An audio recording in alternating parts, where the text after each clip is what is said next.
Good afternoon from the 104.5 The Zone Studios. I'm Joe Hunk. Around the NFL, we have some moves being made as tight end Jonnu Smith is no longer a free agent as he just agreed to a 2-year, $10 million deal with the Miami Dolphins. The Jags traded for guard Ezra Cleveland during the season last year, and this offseason, they have decided they're going to keep him. Brand new 3-year deal, over $28.5 million. Justin Simmons is going to be looking for a new home. The four-time All-Pro is just now being released by the Denver Broncos in 2022. He led the NFL in interceptions, but he was due $18 million this season, so that's why the Broncos let him go. And the Nashville Preds are making a ton of moves with a ton of players that I cannot pronounce any of their names, but just know that that's going on. For all your foundation repair and waterproofing needs, you need to visit USSTN.com. Breaking news at once on your home for the Vols, the flagship station for your Tennessee Titans, as well as home to 3HL. This is 104.5 The Zone.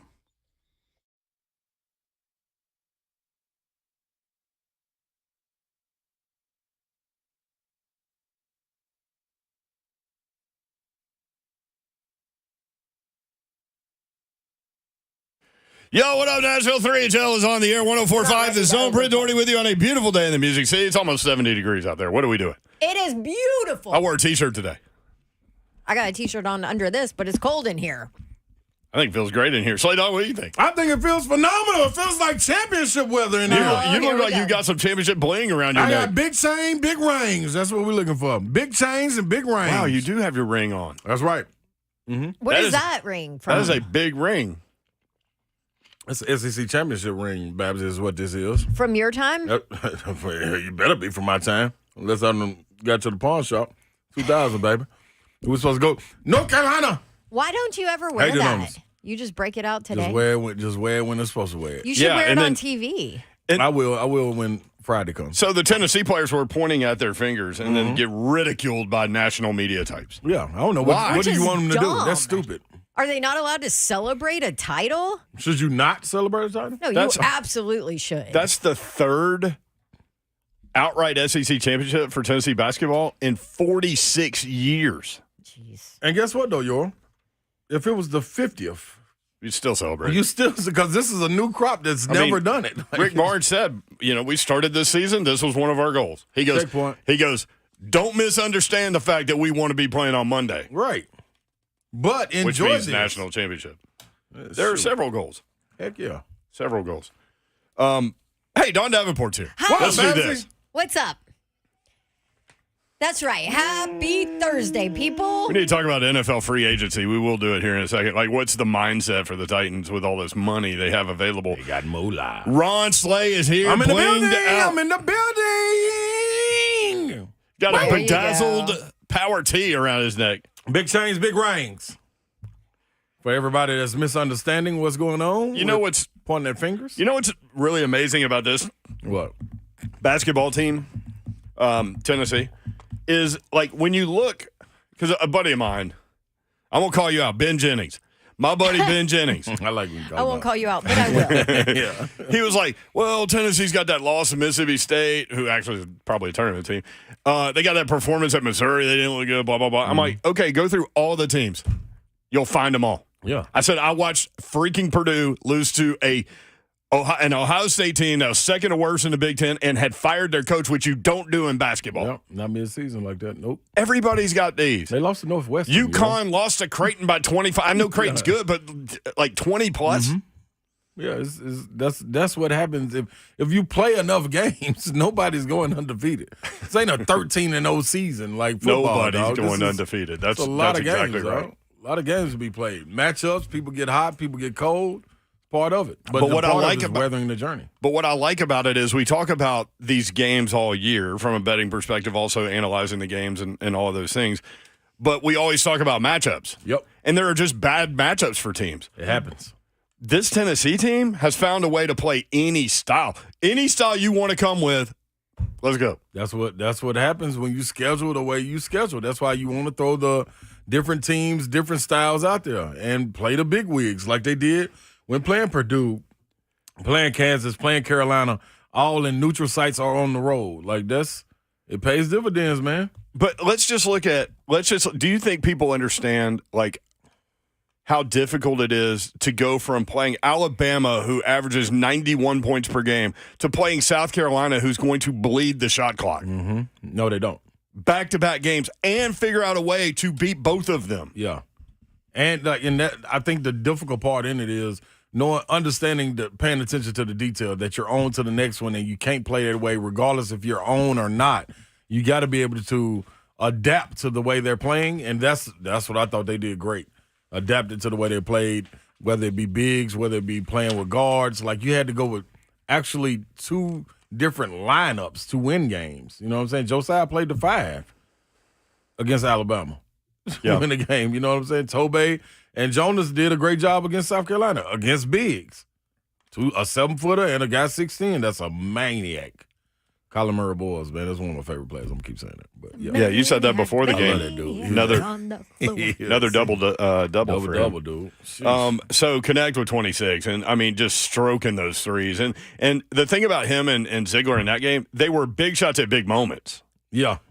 You know, South Carolina had cut it to 6, and then Dalton Connect gets the Connect 4, as he calls it. Mm-hmm. To push it back up to 10. They had cut it to 4 or 6, and Ziegler hit a 3. Like, I mean, every time South Carolina got close, somebody hit a big shot. Connect with 26. And Adu and Ziegler combined 27 points, 14 rebounds, 7 assists. Yeah. And Ziegler, man, he didn't get the proper They didn't piss that boy off. I like it. How have they pissed him off? By leaving him off the Cousy Award list. They made the top five point guards in the nation, and they left him off the list. Sears made it. It was How Purdue. is he not a top 5 point guard? Weird. Leading the top 5 team in the nation, top 10 at minimum throughout the entire season, and leading that league in assists, leading your team in assists, being the guy that stirs the drink, and everybody knows it. It's crazy. It's crazy. Is it because there's too many stars, so to speak? Not stars, but there's numerous guys that can get it done any night for Tennessee. There are more scoring point Yeah. guards that aren't more, like, he does it all. Yeah. He had 3 quick rebounds in that game. Yep. Where he's going after it. He runs that offense. And it's tough when you've got a guy over here in Dalton Connect where you literally could give him every shot if you wanted to. Yep. But they still work within the framework of their offense. My thing is, if you look And that at goes it, through him. as a point guard, you are supposed to make people better. And he does exactly that. He does that. Gets DK easier shots. He makes Adu get easy buckets, sets guys up like Dishes when he Santi, passes, should. scores when he needs to. And the defensive end. Like, when your point guard cannot bring the ball up the floor, it's impact, man. That's impact. So, it's weird. What you'd love to see is the guys that go playing the playgrounds like in New York or something. Like, because that'd he be can serious. get anywhere on the floor he wants to Yeah, go. that's exactly what he does. This is exactly what he does. That's what I used to say about Allen Iverson. And maybe there's a path for him in the pros, you know, because of that. He can get anywhere on the floor he wants to get. Anywhere. And keep in mind, this is a year since the ACL. Nobody's talking about that. Yep. 615-737-1045, right? And it's funny. Jimmy Dykes kept alerting people. Like, he's been saying this is a 1-seed team for a long time. Yep. Now they're on this bracketology list as number 1 seed. If they lose to Kentucky, maybe they fall off that. I don't know. But they've won 6 games in a row against top 15 teams. I've been rolling. First time in school history. Yeah. And so, like, I don't know. I think a lot of Tennessee fans are waiting for the bubble to burst. But this group looks special, man. They just look different. Better hang in there and hold your breath. Because this is a different group. When ball stalls and you start to look around, this team does not have to look around. Like, they did that to South Carolina. South Carolina's offense is move the basketball. And there were long stretches where they were just standing out there dribbling. Yeah. And there was plenty of times that South Carolina sent Tennessee on a drought. 4 minutes not scoring. But in return, Tennessee would do it to them and go on a 6-0 run, 8-0 run. You know what I'm saying? So whether it be from the foul line or making big shots, either way, the stall that used to get on everybody's nerves when you can't score is not there. We'll get more into it a little bit later. Tennessee committed just 13 fouls, which I want to hit on with you because they were playing really tough defense, but they were moving their feet. So, they weren't committing fouls. I thought the refs did a terrific job of letting both teams play. Agreed. That was a championship game. Yeah. It was a championship game. They refed it like allowed just 5 fast break points. Yeah. 5. Hey, man. Wayne in Nashville, first up today on 3HL. Wayne, what up? Lil Wayne? How y'all doing? What up, Wayne? Good. You can call me Lil Wayne, Big Wayne. I like it. Yeah. Big Wayne, Lil Wayne. Big Wayne, Lil Wayne. Medium-sized Well, Wayne. man, I got a couple things I want to point out, and I'll be quick. Try to be quick. So my first thing is, y'all think Josiah Jordan-James or Vescovy make an impact in the NBA if they make it? If they make it in the NBA, right? Mm-hmm. Also, like I think Slay mentioned on earlier, the disrespect from just us our players pointing at their friend. We want the ring, and like national media is like hating on us like they always do. I thought that was like real petty. Mm-hmm. I just think it's awesome. Rick Barnes deserves the natty, right? I think he's one of the best, if not the best coach. Like an Andy right Reid now. moment. I mean, he deserves it so badly. And it's just so cool to have Kevin Durant, who, played for Rick Barnes in Texas for 1 year. He's a UT fan. He's a Vol fan. Kevin Durant, rooting for us, man. Thank y'all so much. No doubt. Appreciate it, brother. Can they make it to the NBA and make an impact? Oh, Josiah Jordan-James and Santee? My answer is no, right? I think they can make an impact if given the opportunity.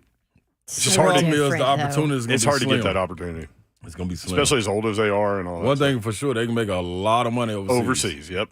Yeah.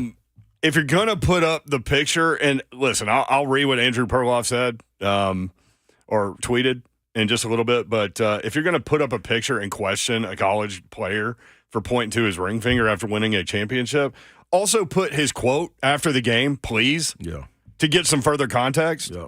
Dalton Connect said this: "It feels great. We got the job done, but at the same time, the job's not done. We've got the SEC tournament and the big one." End quote. If you're going to put up one, put the damn quote up, too. Context. It's checkpoints Context in the goes season, to man. die on social media. It's crazy. All right, more 3HL when we come back. How do you handle free agency if you are the Titans? A lot of players out there will be released. We're already getting all of the information, even though it's not March 13th yet. That's when you can do it. 3HL 1045 The Zone.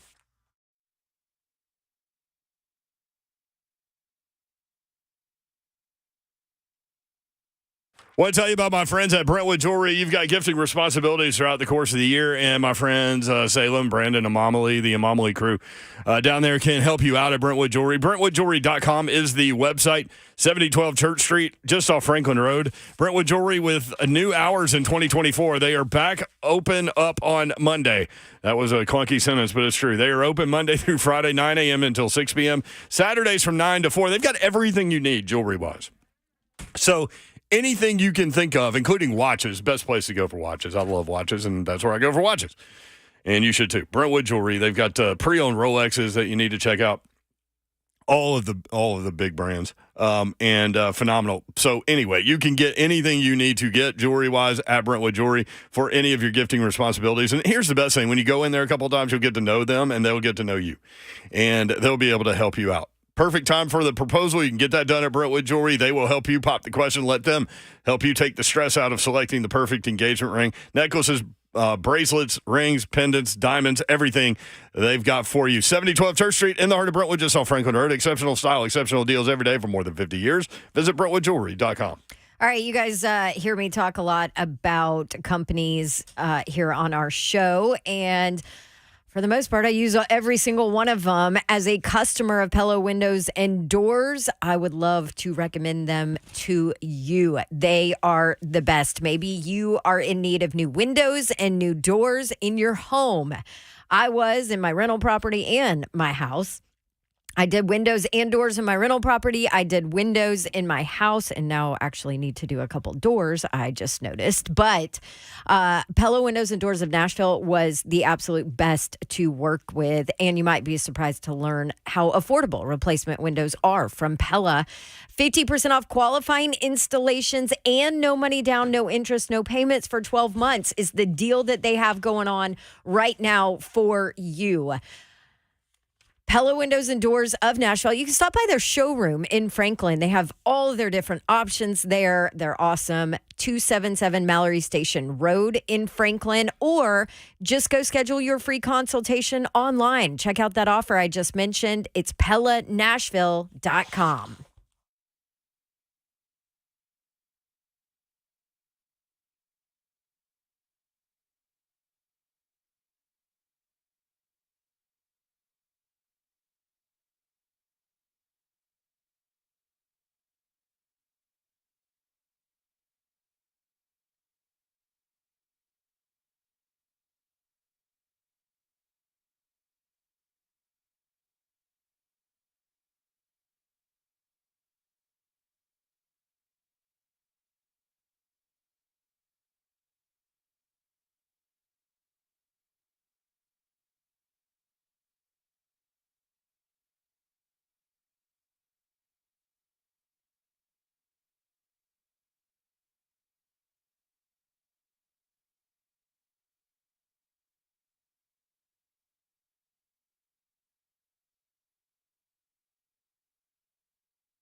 You do have a really big ring on your finger. That's right. What a time to be alive. And go Vols. That may come periodically through the show. Just randomly? Yeah, just want everybody to be ready. You ready, Babsy? READI. With an I, huh? I'm ready. It took a minute. I was wait a minute. What did she spell? It's spelling and math, Babsy. I guess that's SEC women's tournament. Number 9 seed Texas A&M took down number 8 Mississippi State 72-53 today.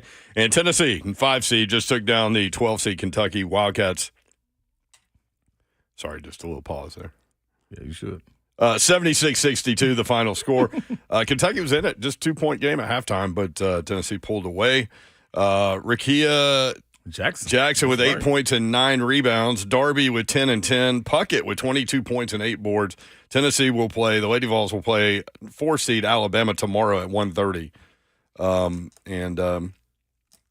We'll see how that one goes. That should be a good one, too. You think so? Yeah. All of them should be good outside of South Carolina and LSU. Just running people. Yeah, that's some different teams right there. What's going on with my chain? I thought Tennessee played pretty well at South Carolina. Yeah, they The did. season. They were down, 4 in the fourth quarter? Mm-hmm. I hope they pull it out. What are you doing over there? I'm trying to fix my chain. I need the chain gang to pull up to me at the station. They offer repairs for your I big hope they do. gold They chain wouldn't around your make neck? it. They make it. Hey, there we go. You can hear it. You can hear it, can't you? It's heavy too, Babs. The bling job. Would you like to wear it today? No.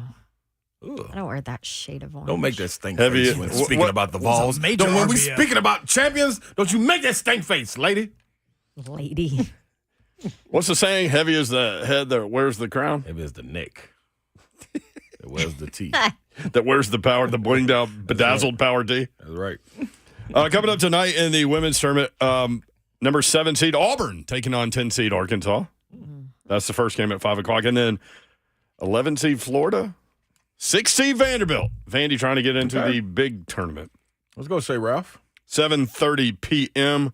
Winner gets the 3 seed Ole Miss tomorrow. TSU women beat Moorhead last night 58-50, but their season is over. They lost to Eastern Illinois today 60-48. Dang it. North Alabama against Austin Peay tonight, 7 o'clock on ESPN+. I wish you were here for my description. Did you see how Lipscomb lost to North Alabama? Yes. KJ Johnson, baby. Shouldn't let him get out of there. How good do you paid him think he back. felt to beat his That was former it. team? That was everything. That's That a was tough everything. one. Austin Peay won in overtime, so they're in the semifinal with a chance to go to the championship game if they can beat North Alabama tonight, 7 o'clock ESPN+. The Govs have won 8 out of their last 9 basketball games. They swept the 2-game series over North Alabama this season. Austin Peay, a 72.7% chance to win. I just got a message, too, from one of my chain gang reps. Said, I got you, homie. Make Babs wear the chain. Nope. He just wrote me. Nope. What up, kids? You wouldn't put it on for like 1 second? The people want you to, Babs. Yeah. No. Why? Listeners want it. I can't wait. I can't be seen You wearing know what? that. I can't wait till I'm over at your house and baby Babs got to get dressed for school and she's got a blinged out power too. and she's telling them, no, I'm not wearing that. And then you know what I'm gonna say? That's right, baby Babs. Stand your ground against mom. You wear what you want to wear to school. You're a can't be chip off seen the wearing old that. block. Yeah, that's exactly. That's funny. I can't be seen wearing that to school. What's wrong with you, mom? OVC quarterfinals men action. TSU and Western Illinois tonight at 6:30. They split this season. I think each team won on the road in that one, which is interesting. TSU beat Southern Indiana last night, 78-64. The Tigers have 4 players in double figures. TSU trailed 37-30 early in the second half, but closed 48-27 to get the win. Missouri Valley Conference, Murray State and Missouri State. Need to check that one out. Also, Belmont at 19-12. They ought to be playing now. That's what I'm saying. I need to check that one out. Oh. And they're playing. Belmont's playing Valpo, who's 7-24. The Belmont women play Bradley, who's 6-23 at 6 o'clock tonight. So that's some of the action that's going on around the world. Quick NBA note I thought I'd throw out there since I just saw it. Ben Simmons out for the season. Back problems. So in 3 seasons, Simmons has made $93 million and he has started 45 games. Good work if you can get it. Yeah, absolutely. Guaranteed contracts, man. Yeah, absolutely. Somebody tweeted, like, number one pick. I could totally see him playing like 65 games next year in the contract season, and then somebody gives him like a 3-year, $90 million deal. Wow. Yeah. I was going to say something. That's Interesting. My boy. That's my boy, too. Tennessee wins the What up, SEC Caleb outright, so if you want to get into that, you definitely could. You think Tennessee fan is over the, like, waiting for the bubble to burst thing, and they're buying into this team? No, that's something out there. That's something out there, guaranteed. But I tell you what, don't trip. I carry enough weight of it. I'm gone. I'm riding with them. 100 miles an hour down the Autobahn. You're passing Babs on the fast lane? That's all I know. VOLS. Go Vols, go. They going to win Saturday? Yeah, they're going. This is payback. Kentucky? Yeah, this is payback right here. Payback. Yeah, what they did They to Chris beat him Lofton. in Lexington. No. They're still talking about Chris Lofton? Man, wouldn't you? A legend get his jersey retired and they spank you? I don't know, man. It's the next year. You don't know. What? Yeah, but there's a lot of guys that were there for it. Boy, they was talking about that this summer. Like, yeah, it better be on their mind. Chris Lofton. We talking about Chris Lofton. He's in the rafters. Does it? Do you think it helps them that they've already clinched the SEC and now they can go out and play free? Yeah, without question. Yeah. That's what I'm saying. This senior night, senior day. You playing against your rival. There's several seniors. They spoiled it for you, and like NBA scouts will be there to see DK, to see everybody on Kentucky's team. Like you get a chance to make your man. They ought to beat them by 40. And by how many? 40. I'll be in there. Not 40. 40. FAWTY. I'll be in there P.O. Do you hear me? Yeah, and the whole game, I'll be pointing up at Chris Lofton jersey. You just be sitting there pointing out. The whole game. Are you going? Nah, I wish. Got to work. Oh, yeah, you do have to work. Oh, I'm so sorry. You have to work at SEC Network on national television. Hey, man, it's noon to midnight, man. Noon to midnight. Well, ain't no walking. Last night was a walk in the park. Well, you need a sugar rush. I'm just going to go ahead and sign off on the Voodoo Donuts. Oh, no. They let me down. I can't believe Voodoo Donuts did me like that. What I happened? think it was her. What happened? This lady. She called him and told him. I have nothing to do with this. How'd it be out of all the donuts I like? Because you talk about them too much, and so now everybody goes to get them at the airport. They do. I didn't even know Voodoo Donuts was there until you made us go. They put a spell on you. So now all your Portland creams are gone, and this is your own fault. Hey, man, that's messed up, dude. I had my mouth fixed on it. That lady ran down that list. I'm sitting there like, wow. And then the crazy part, I didn't even know I was recording. You recorded it? Yeah, but I had the phone sitting down. She said, no, we ain't got that. I said, kiss, man. I need to see this video. Oh, he put it on social I put it on media. Twitter, yeah. Oh, I missed it. I totally missed it. So what did you get instead? Nothing. Nothing. Yeah, I'm loyal, man. I ain't trading off on my Portland creams. It ain't got custard in it. I tried to get the Boston cream or Boston something. Is it the eclair or whatever? Yeah, they didn't have. They was out. Anything with custard was out. So What's I was wrong out. with custard? Supply chain issue? No, it's good. Everybody like it. It's good. They had to go. See, if you just went around in life and loved zero bars, you could have a zero bar anytime you wanted. Don't know about what they do. Exactly. They That's still me. out there. They still out there. They're always there. It's stale. But you do have to squeeze them. See what I'm saying? Yeah. You ain't got to do that with these donuts. 615-737-1045. How would you handle free agency? There are a lot of players that are going to be available, big name players, high price players. Mm-hmm. But what's interesting about this free agency class, and it's this way all the time, but with so many needs and they have so much money, so you could make the big splash thing happen. But there's so many good players out there that could become pretty key cogs that aren't that expensive. So how do you approach it? Do you get the big high price guy? And then fill it in? Okay. Or do you just fill it in and then draft people and save the money for a rainy day? My take is this is not a team that's going to contend for a Super Bowl next year. There's too many holes to fill. There's not enough money, time, draft picks, etc., to fill every hole that you need. You think that Levis is the answer? You'll find out, I would think, next season. But regardless, it's not a team that's going to contend for a Super Bowl next year. So you don't overpay This is just my take. You go younger. You don't overpay. You don't go for that big fish because you're not in the window of Super Bowl contention right now. And you need guys that can sit here and be a part of this team for the next 2 seasons, 3 seasons. So hence I think you go younger, and that's how you attack free agency. If I'm the Titans, that's how I'm attacking it. Not saying that, hey, they can't contend next year, but it's you don't have the roster in place already to be able to look at next season and say, oh, yeah, this is our year. So don't overpay for somebody that is not a long-term option for your roster. And on top of that, listen, it's got to be smart. You got to be smart because one thing you cannot do, you're pulling yourself out the hole so you can't miss. Right. You can miss on the 7th round or 6th round, but these early picks, and if you're able to get a third, you can't miss on them. You have to make strategic picks and not safe, but I guess safe. Yeah. You know what I'm saying? To build back up. Because one thing you don't want to do when next year arrives is not be able to go get the big fish that could make a difference like that. So set the foundation with like foundational cogs, right? And then go after the Yep. When your needs are few, then you go after the big pieces. Yep. Okay. And trust in it.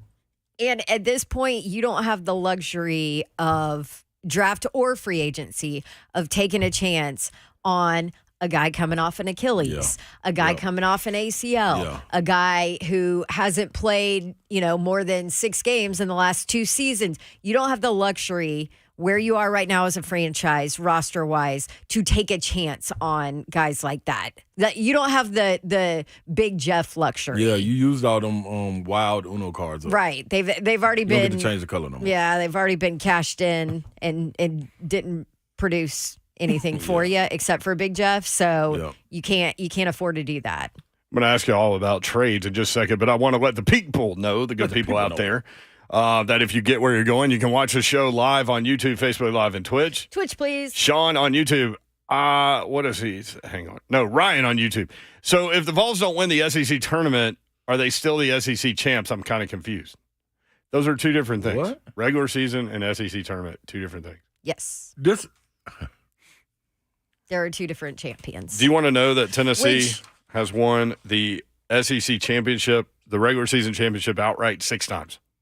Ever.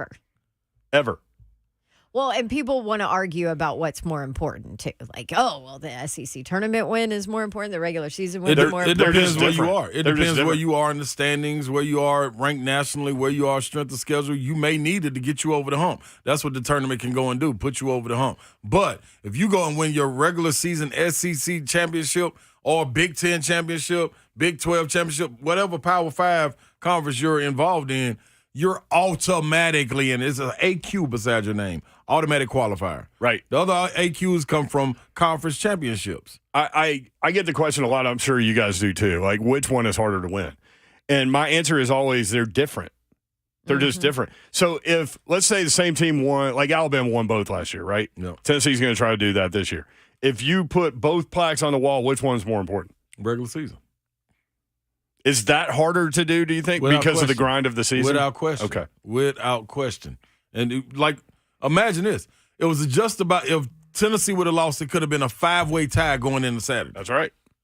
There is currently there is a 4-way tie for second right now.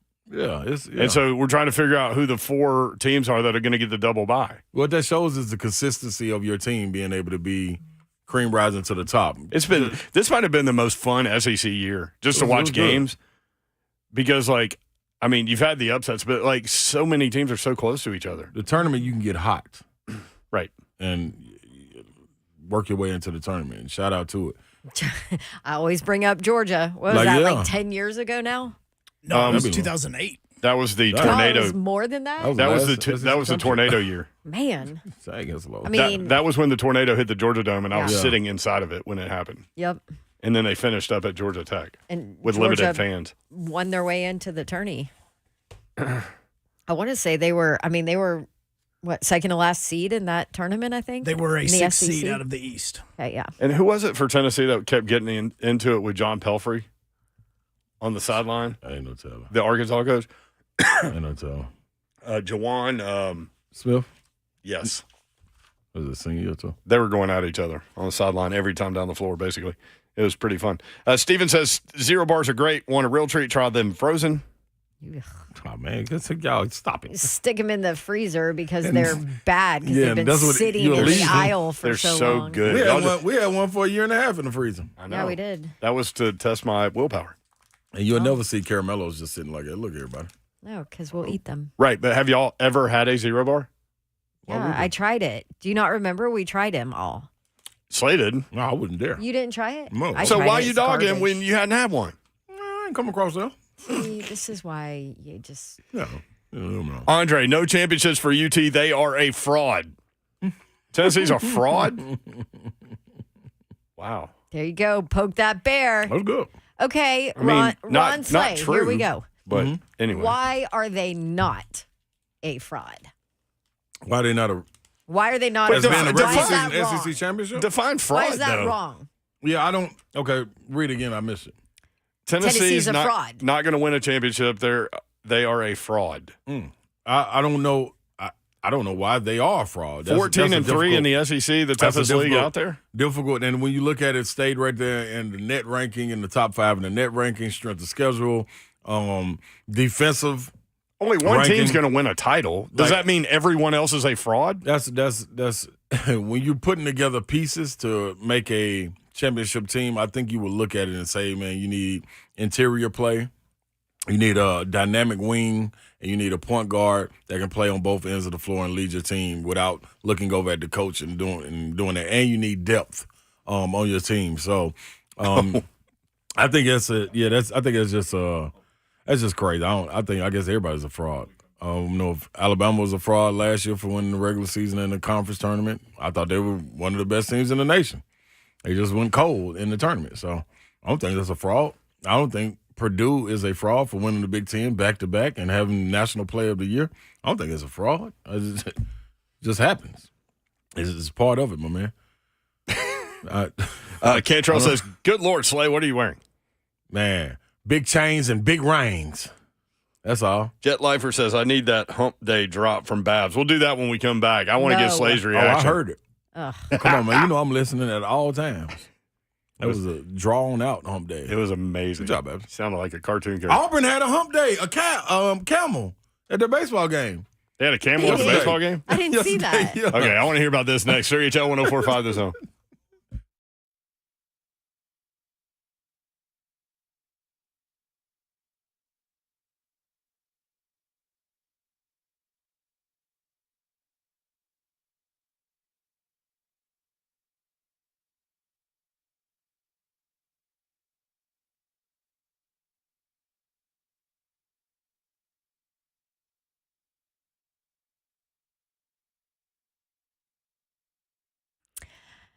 I got to tell you, there are not a lot of full service spas and salons around our area, but A Moment's Peace Salon and Day Spa is one of them. They have over 20 hairstylists there. They have a nail salon for pedicures, manicures. They do skincare. They do facials, waxing. I mean, complete med spa, full staff there. They have the best massage therapist, and they even do sunless tanning and makeup and whatever else you want. That's A Moment's Peace Salon and Day Spa. At least 10 different services, and it's all under one roof there in Cool Springs area. It's right across Interstate 65 from Galleria Mall, the intersection of Crothers Parkway and Bakers Bridge Avenue. And here's a beautiful thing about A Moment's Peace Salon and Day Spa. If you want to gift somebody a visit there, it's easy to just go print a gift card and let them choose whatever service they want. Gift cards available 24/7 at amomentspeace.com or give them a call. A Moment's Peace Salon and Day Spa at 615-224-0770.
3HL 1045, the Zone, Britt Doherty, Don Davenport, Ron Slay. Preds making some moves in advance of the trade deadline coming up tomorrow. I saw that. Joe Hunk's got you covered on the sports updates with all the pronunciation. Oh, 100% going to nail every name. They get on a win streak and just start trading people, huh? Isn't that crazy? Hey, man, you got to Everybody was talking about dealing sorrows, and then they go on an 8-game win streak. That's how you get out of there. And then they lost, but they got a point. Get that out your trade. Get my name out your trade bait. Some of the potential people available on the NFL market. Mm-hmm. Tyler Boyd, wide receiver, Bengals. Mitch Morse, center from Buffalo. Buffalo unloaded like a lot of people. They had to. L'Jarius Sneed, cornerback. You could trade for him. Offensive tackle, Mekhi Becton. Mm-hmm. I mean, there's some names out there. There's some names. Sneed, I like that. Hey, that's a dog right there. I wouldn't give up any draft picks, man. You really can't. Right? You know what I'm saying? Like, you got to keep all your capital. You got to fill holes, man. Like, you are in this is the thing, walking into it, man, you got to show patience. And I mean that as a fan base and everybody, like, it's not, like Bab said, we're not going to the Super Bowl next year. Like, that is a real live That's miracle. some negative thinking from y'all. No, that's a real live miracle. That's a miracle, man. If we were to go to the Super Bowl and It's good just God truth. Almighty, yeah, that right there, like, you know, it's too many holes. There's Too many. too many. But you can make up ground this year with your draft picks, with free agency, with your bread that you got, where you got you could be 2-3 pieces away with the draft next year as well. I'm totally with Then y'all you're on like, that. okay. I'm totally with y'all on the 2-year plan. And then Traylon Burks gonna be doing what he do. Oh my gosh. Oh, okay, we weren't talking about that. My bad. I thought it was Oh, he's back. You missed yesterday. Went Where? on and on about it. who did? Me. We did. I missed it. I jumped on with you. I'm gonna jump in the You shower. said you hear everything. No, I had to get ready to leave. They started blowing me up like, dude, where you at? Like, quit being nervous. I'm gonna be there, y'all. Quit So I being just nervous. don't get there. Wait, you're telling like network executives to quit being nervous? Yeah, everybody be cool. Oh boy. When the lights cut on, it's showtime. Everybody be straight. I'm not live around the corner. I stay around the corner from the studio, y'all. Well, I mean, you do. Yeah, that's where you live when you're in Charlotte. Yeah. I'm trying to find. I was gonna say, what y'all say about it? Here You it jump is. on? I jumped on. I was You already. was with me. You was with I me. was already Sort of. with She you, was with just me. Yeah, she was not like, to the yeah. extent. Like, she of didn't want to you. put the jersey on. But No, she was like with if you're me. going 100 miles an hour, she's going 50. If we going to his picnic, she'll drop me off, Yeah. but she ain't gonna stay. Like, I'm not in the left lane. Yeah. I'm in the middle lane. we was going to his picnic. Yeah, she Yes. walked me in the house and make Right. sure, you know. I'll say hi. Yeah, like, hey, and and then- then She'll gotta ask you, sneak out all the right, back so door. who all's going to be there? I'll be here Yeah. at 5. One of those. Yeah. Yeah. Who all's going to be at this Who party? all is going to be in the trenches at this party? I liked his and then I'll quotes. let you know. I liked his quotes to Jim Wyatt, which I'll read to you in the next segment Okay. and get your Good. take. Meanwhile, in the meantime, In between time. Peace. Babs tried to pull up your hump day thing yesterday. Ugh. And How'd you do, Babs? this is how it came out. Dang. I hate y'all. It's like somebody was tickling you. Oh my God. That is I'm going to need you to get rid of that, hunk. Let me hear it one more time. No. I Why do you have know. to hear it? Because I missed it, Babsy. Dang. That's good. That's a little moped. I mean, It's going good. That's what it was, is a moped. It was like slow motion. Like, I couldn't get it out Trying fast. to get going. Hey, but guess what? I'll take that. Then the week before that, both of y'all was horrible. I've gotten better too, but I try to get closer to You the turn way red. that you do it. She does it like this. Dang. See, y'all start doing my girl like that. give it a couple of days. It may be a promo. Man, I wish the camera got that. Dang, you reached around it. Reach around. I I just know saw where it. that camera is positioned. I know. I did a double birds last week, and I think did. it was right on the camera Sure did. to both of y'all. Yes, you did. 615-737-1045. Kenny on YouTube. Slay, you ever get heartburn from drinking water? No, that keeps me from getting it. like I'm a Doesn't it? saucy. I'm pretty a saucy sure it guy. Keeps it away. Yeah, I'm a saucy guy, so I gotta be drinking water. Saucy. Yeah, I need all, especially red sauce. Somebody asked in there, in the chat, they didn't know you got rings for regular season championships. Why would you not? Have you, what school? That's an 18-game grind, man. I would like to know what school they represent, and when they walk in the gym, do they not look up and see regular season SEC championship? I did have a Kentucky friend say that they don't put up banners for SEC championships. I mean, you have the luxury to do that. The reason being, I would. Yeah, especially when you've only won 6 since 1930, whatever. And guess what? Tennessee puts your year on the banner. They have a banner that says SEC championships, and they put the year on the banner. Mm-hmm. So, yeah, I agree with that. Third time in 56 years they've won the SEC outright. Come on, man. 2023-24, that's this year. 2007 and 8, 16 years ago. 67 and 68, 56 years ago. And then they had a run like World War II and pre-World War II era. 1942 and 43, 40 and 41, 35 and 36. Good gracious. I ain't thought about. Those are 3 of them. that's 3. Right 3 there. of the 6 came 1943 or earlier. That's tough. Out there hanging out in World War II, man. Hey, man, like you said, though, it is a grind, man. The guys at like Anzio Beachhead are getting letters from home going, hey, Tennessee won the SEC title. Right. That was 6 months ago. Yay! Who'd they beat? Swanee? Maybe. Hey, get out of here, Hunk. Who are you, an Auburn fan or a Tennessee I'm fan? just saying, What are you that was doing? about the time School you Swanee with, was man? in the league. No, you know what school he was. You know what he Auburn. tried to do yesterday? What? And ran right past it? What? Please tell me. I mentioned the jab. Yeah. Oh, he sure did. Oh, I did. He's like, what do you mean, that fake shot? I'm like, okay. You need to take yourself over to WTN and go work with Murphy for a little bit. Wow, Hunk. I was just saying what I know a majority of people think. Did the lines No. blow up? Did the phones blow up? No, because Mayor squashed it. Oh, real you dropped. quick. You Or dumped because That's the something. people wrong agree. show. Hit the dump button.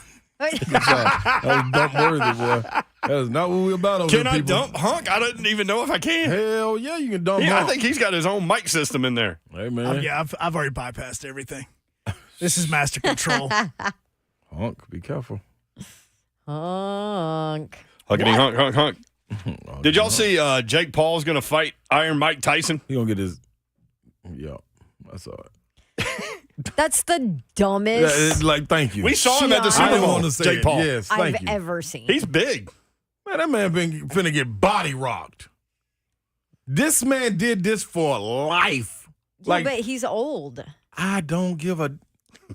I don't care if how old he is, baby. Listen, that man is. I don't give a. This is what he does. Like, have you looked at his videos? That He's still fast. He's still in there.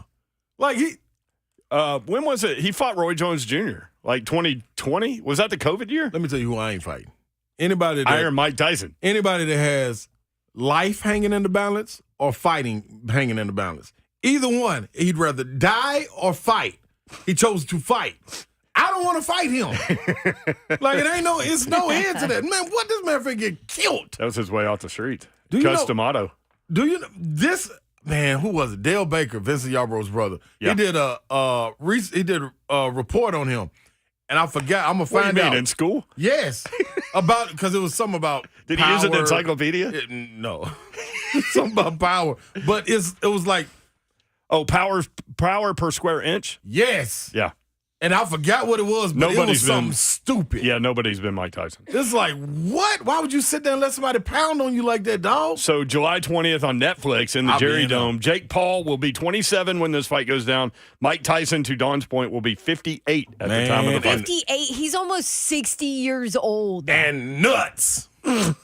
Yeah, and but he's nuts. old. There's no way he's. Slay's right though. Like the fights, Anywhere near what the he fights would that be. happen in school and stuff. Like, look for the crazy guy. The crazy guy is going to beat the strong guy or whatever. Oh, Jake yeah, Paul yeah. is an amateur. This man, he's fighting a person that got 3 monkeys and 2 chairs upstairs, And a tiger. running around trying to get a thought together, and they fighting over the chairs. Do y'all get that? It was 3 Jake- monkeys and a tiger fighting over 2 chairs in his head. That's who he want to fight. Yeah. Good luck. All right, we'll be I right can't back. wait. It was Jake HL. Paul's brother, by the way. Logan Paul fought Floyd Mayweather, not Jake. Slay doesn't care. Yeah, I don't. I was just giving the less. information. I don't Could give care. a damn. Yeah, No. they're both like basically the same guy. Iron Mike Tyson. What are we talking about? I got Traylon Burks quotes next. I want to run them past Slaylon Slay Burks. because I'm coming over to the side. We'll be right back. Yes.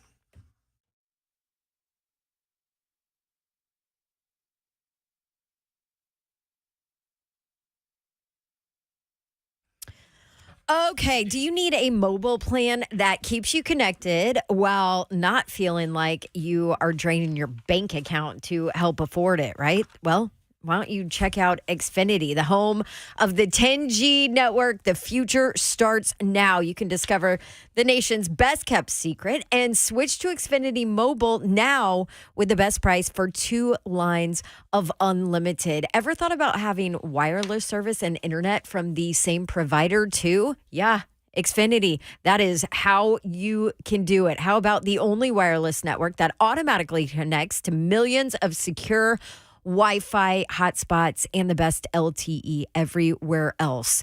Don't you want to be able to adjust your data at any time with a wireless carrier that saves you hundreds of dollars a year? Well, guess what that is? It's Xfinity Mobile. Yeah, they get it done. $30 a line per month with unlimited data when you get 2 lines. Go ahead and make the switch to Xfinity Mobile, rated #1 in quality and #1 in value. Go to Xfinity.com if you want to make the switch to Xfinity Mobile, or call 1-800-XFINITY, or you can just stop by and visit a store today.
The girls' 2A Final Four is set as Loretto defeated Westview in Murfreesboro 54-49. Good afternoon. I'm Lucas Panzica. Loretto advances to play Gatlinburg-Pittman in the semifinal on Friday night. The winner of that game will face the winner between York Institute and Gibson County in the 2A Girls State Championship game. Set to tip off in just a few moments. Cott County taking on Heritage in Murfreesboro. Winner of that game will face the winner between Dyersburg and Jackson Southside in the semifinals of the girls' 3A bracket. Designated drivers are the real MVP. If you've been drinking, pass your keys to a sober friend. Fans, don't let fans drive drunk. Brought to you by the Tennessee Highway Safety Office, a division of the Tennessee Department of Safety and Homeland Security.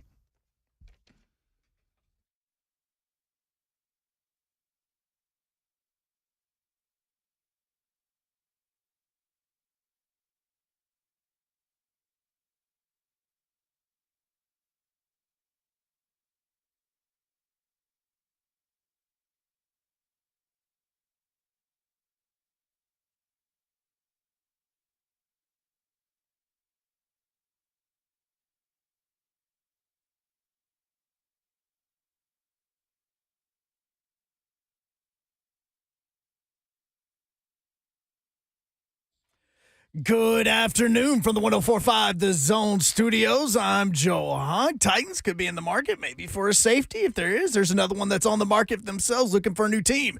Justin Simmons was released by the Broncos earlier today. The four-time All-Pro safety was expected to make $18 million next year and was a casualty. There are people reporting that wide receiver Michael Thomas could be released by the Saints. Now, before you get excited and about the Offensive Player of the Year in 2019, he has only played in 15 games over the course of the last 4 seasons. And the Preds made a ton of moves today with players and names and stuff, but they're also playing tonight, 7 p.m. 8-game losing or winning streak is over, but they still have a 9-game point streak on the line, 7 p.m. on Bally Sports. For all your foundation repair and waterproofing needs, you need to visit USSTN.com. Breaking news at once on your home for the Vols, the flagship station for your Tennessee Titans, as well as home to 3HL. This is 104.5 The Zone.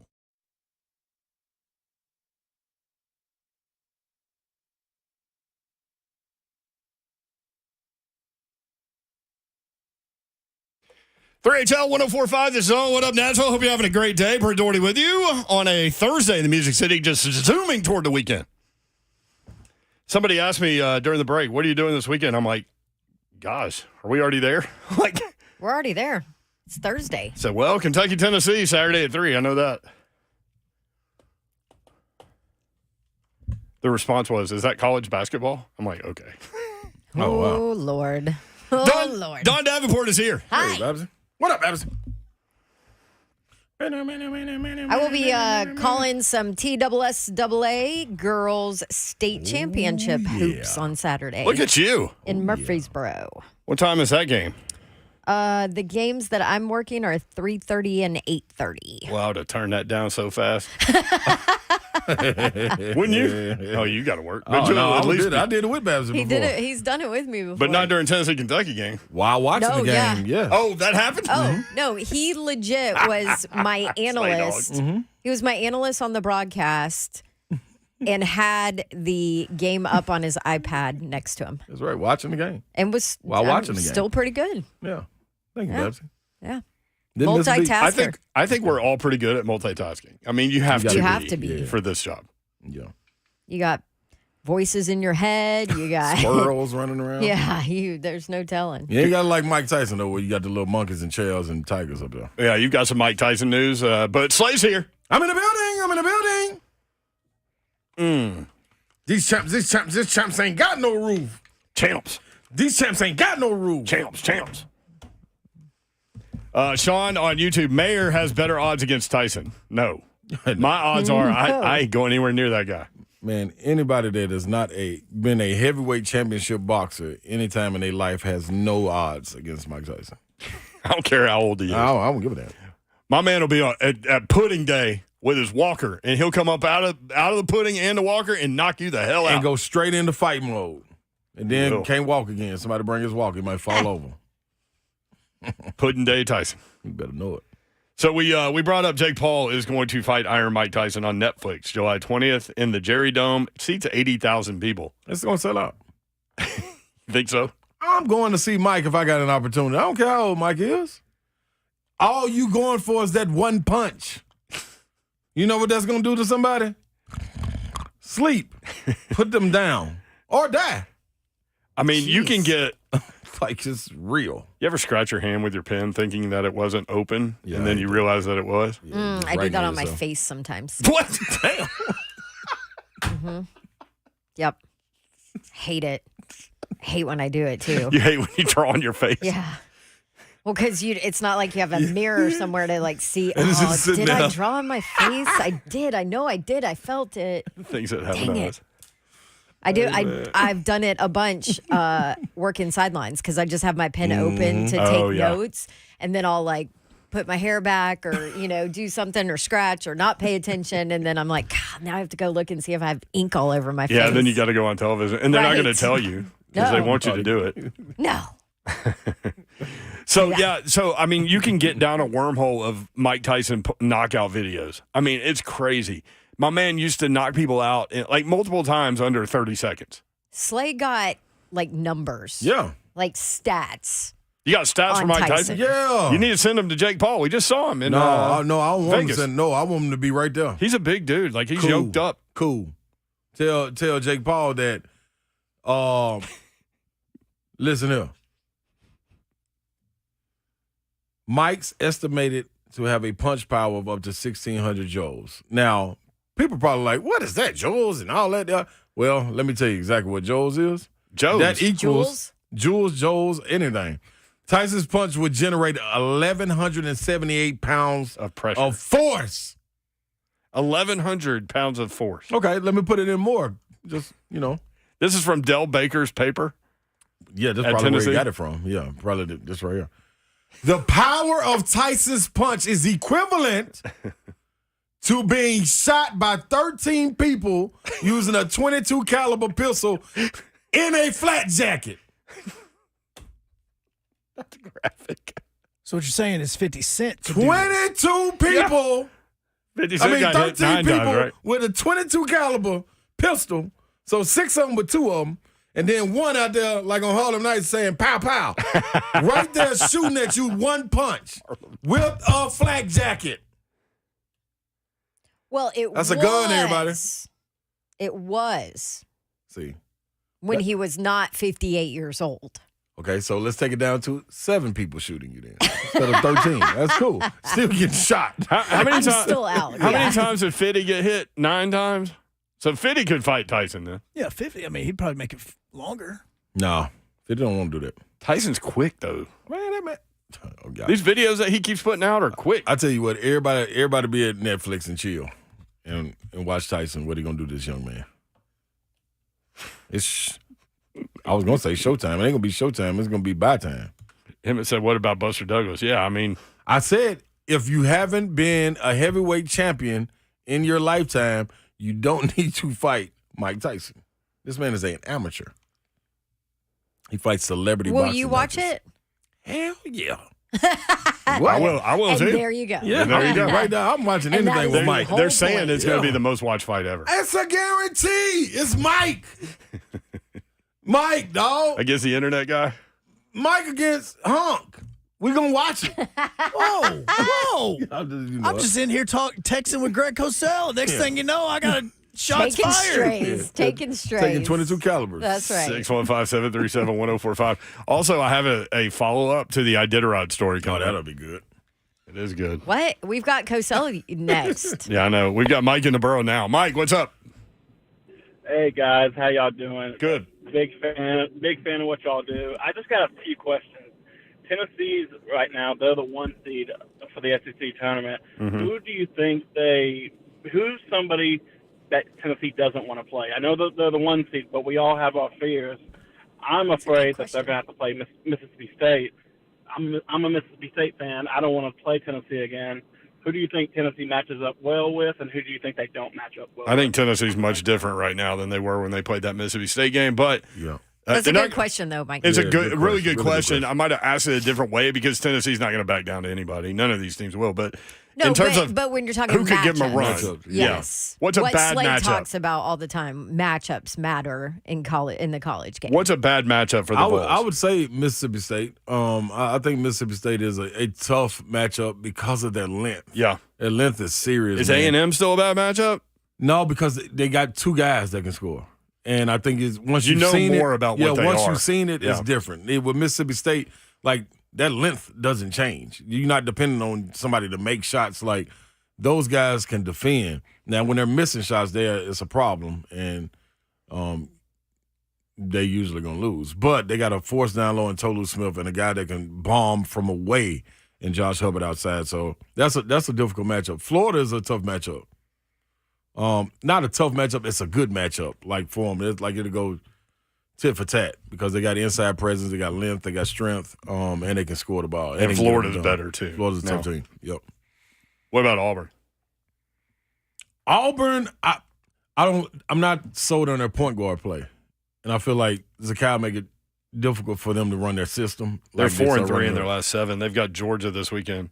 Yeah. I've written down the standings and their last matchup, and I think we're pretty safe to say the last 4, the Wednesday participants, will be Georgia, Arkansas, Vanderbilt, and Missouri.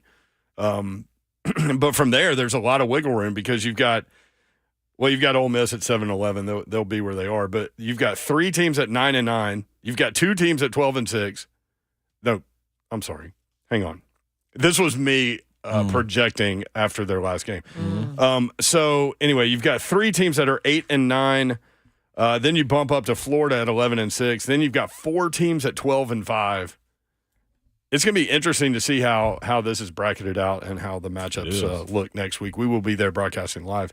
615-737-1045. Didn't get to Traylon Burks. We will at some point when we come back. That's my guy. We will talk with Greg Cosell, executive producer and analyst for NFL Matchup, about some of the combine guys that he saw. And I'm asking Cosell about Burks. about Traylon Burks. Yes, that's coming up next. Stay tuned. 3HL 1045 The Zone.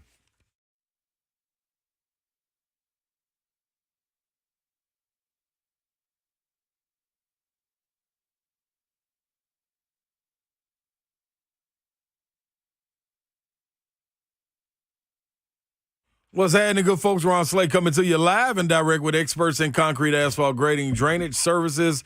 Anytime you're trying to get some work done, you're looking out that back door and you're just like, man, I would love to have. I want to invite people over. Yeah, that's right. I want to entertain. They can get it done for you. Backyard renovations, decorative concrete, stamped concrete, patio sidewalks, the whole kit and caboodle. You won't miss with Milliken Corp. The difference between Milliken Corp, in case you're wondering, and normal concrete companies is that they provide top-notch customer service. Have you called companies and it was weeks before you get a response? Yeah. If you even got a response, well, not with Milliken. When you give them a call, you speak to someone directly, and then an expert calls you back within 24 hours. That's right. You're going to get your job done very quick. 4-week window from your first phone call and having someone on site. I can guarantee that. All you got to do is give them a call, 615-238-5909, 615-238-5909. Not your fault if you choose the wrong asphalt. Head to MilliganCorp.com. Want to talk about our new one of our new show partners here, HPI Hair Partners. And maybe you have tried everything, but hair loss is still something you're suffering with, or maybe you've just watched it fall out after you had a baby. Ladies, you feel me? Maybe it's something that you have never thought about treating. Well, HPI Hair Partners is who you need to call. And Mayor, we got to go on a tour with Kimberly over there at their facility, and it's awesome. It is awesome, and I would encourage you to check them out, hpihairpartners.com. Make that appointment. That consultation will take you about 45 minutes, and you're going to realize some things that maybe you didn't know, that thinning hair or maybe more major hair loss comes from a lot of things: stress, depression, sickness, COVID, surgery, aggressive weight loss, all kinds of things, genetics. And you can check them out, hpihairpartners.com, and take that 45-minute consultation. You'll earn a lot. Yes, they are located in Maryland Farms. Their phone number 615-662-8722. Whether you're in the early stages of hair loss and prevention or the full restoration phase, they do everything. They can take care of you. Go visit hpihairpartners.com.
Three A girls quarterfinal action happening at the Glass House in Murfreesboro. Good afternoon. I'm Lucas Panzica. Heritage leads Cott County 20-15 early second quarter. The winner of that game will advance to the 3A girls semifinal and face the winner between Dyersburg and Jackson Southside, a game set to tip off at 5:30. On the other side of the bracket, Greenville and Upperman will play their quarterfinal matchup tonight at 7:15. South Gibson and Chester County will face off tonight at 8:45. Drunk driving is the ultimate form of unsportsmanlike conduct. Fans don't let fans drive drunk. Brought to you by the Tennessee Highway Safety Office, a division of the Tennessee Department of Safety and Homeland Security.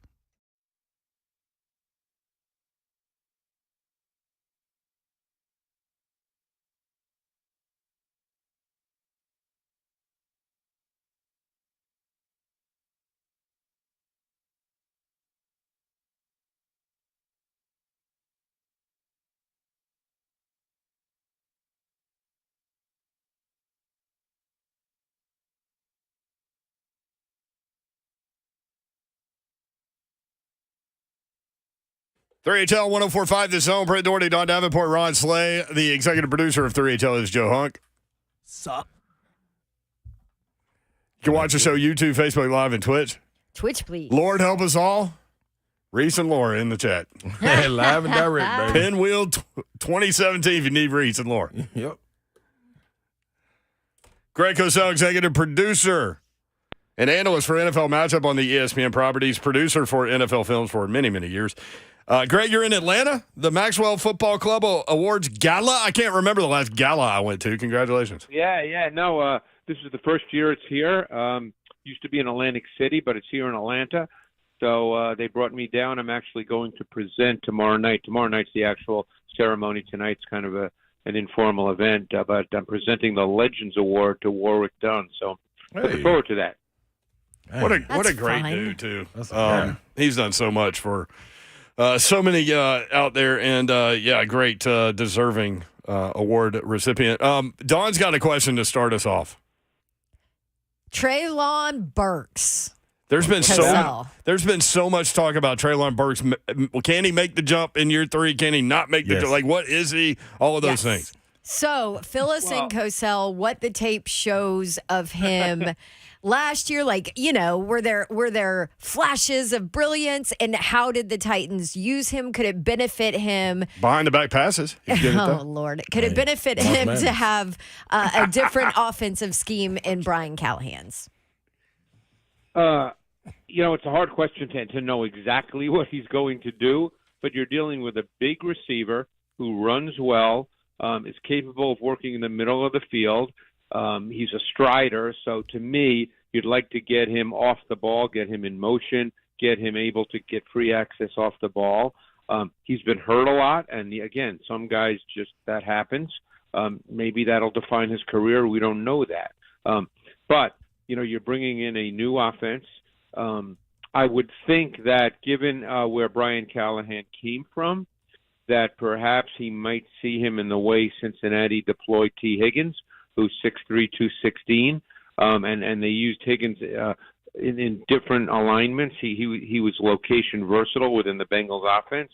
He lined up as the X receiver, which is the single receiver to the short side of the field, but he also lined up to the wide side of the field, to trips.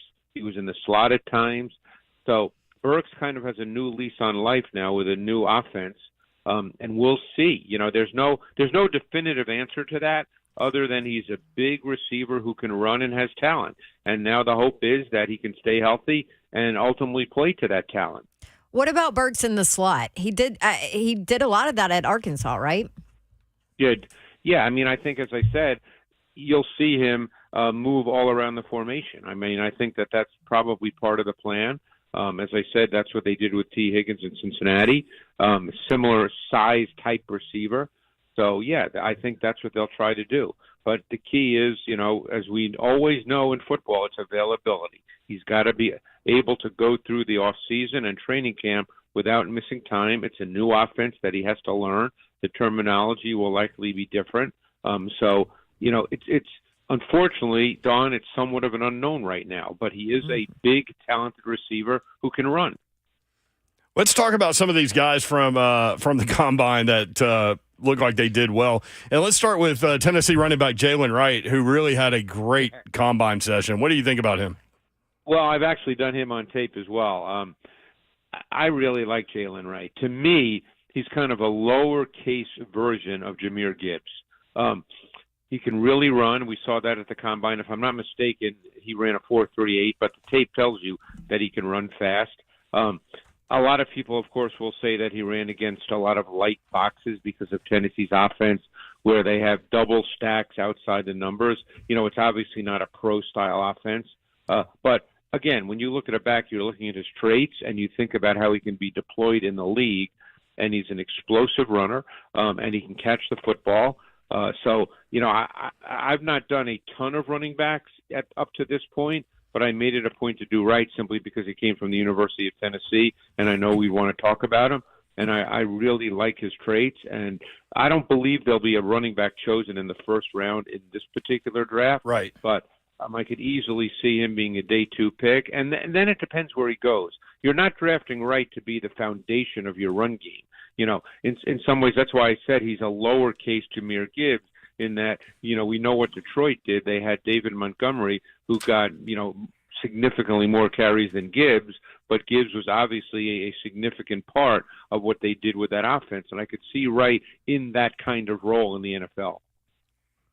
Okay, Cosell. So shifting to the defense side, Max Melton. What's your thoughts on Max Melton?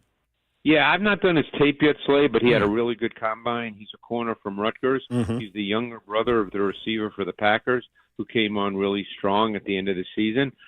He looked really smooth at the combine. I'm anxious to do his tape, which I'll get to at some point. But he just looked. One of the things is about the defensive back drills at the combine is they do mirror what guys have to do in the league in terms of the movement, because you do see guys having to change direction, having to transition. You see if they're fluid with their movements or if they're sticky and segmented in their movements. And Melton looked really smooth, looked really comfortable. He did play in the Big Ten, so you're playing, one of the major conferences in the country. But there's no question that he stood out at the combine. The guy I've fallen in love with is Brian Thomas Jr. at LSU with the 4.33 at 6'3", 209. He had the quick 10-yard split, too, just off of Xavier Worthy, who ran the 4.21. What do you think about Brian Thomas? Yeah, well, I've done his tape, and he can run. I mean, obviously we knew that. You never know what a guy's 40 time will be, but we knew he could run just based on tape. He was a vertical dimension for the most part at LSU. I think there might be a learning curve, but I see him as a truly ascending talent. I think he'll get better and better as he gains more experience with more coaching.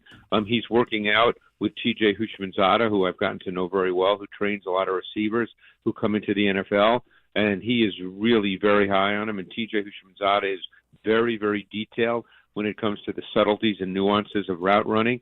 So he'll be better now than he was when he was at LSU.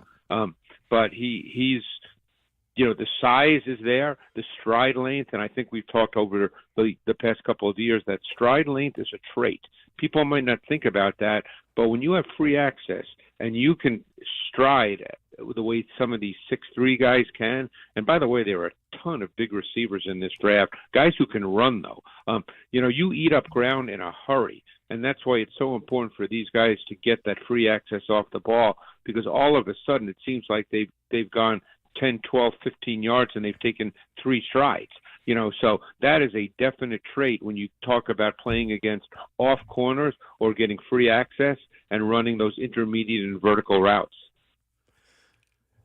Cosell, I've seen a couple of 2-round mocks. I know you're not a big mock guy, but it does give me names to bring up to you, and and one of those is Ladd McConkey at Georgia, who really took over when Bowers went down and became just, a vital cog in that offense. At 4.39 at the combine. What do you know about Ladd McConkey? Yeah, I've done his tape. I love Ladd McConkey.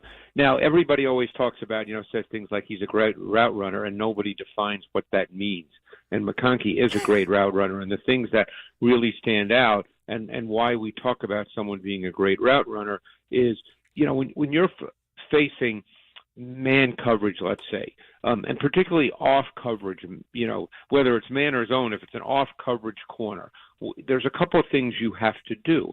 You have to get him off his spot, or you have to get him to turn his body one way or the other. You know what route you're going to run, so you want him to turn his body away from where you're going to break. Because if, let's say you're running an in-breaking route and you get his body to turn to the sideline, he can't then snap it off and play an in-breaking route. And McConkey was a master at using his vertical stem to get corners off their spot or to turn their body. He is a really, really good route runner. I knew watching his tape that he'd run well. I certainly didn't expect a 4.39, but his tape is really impressive.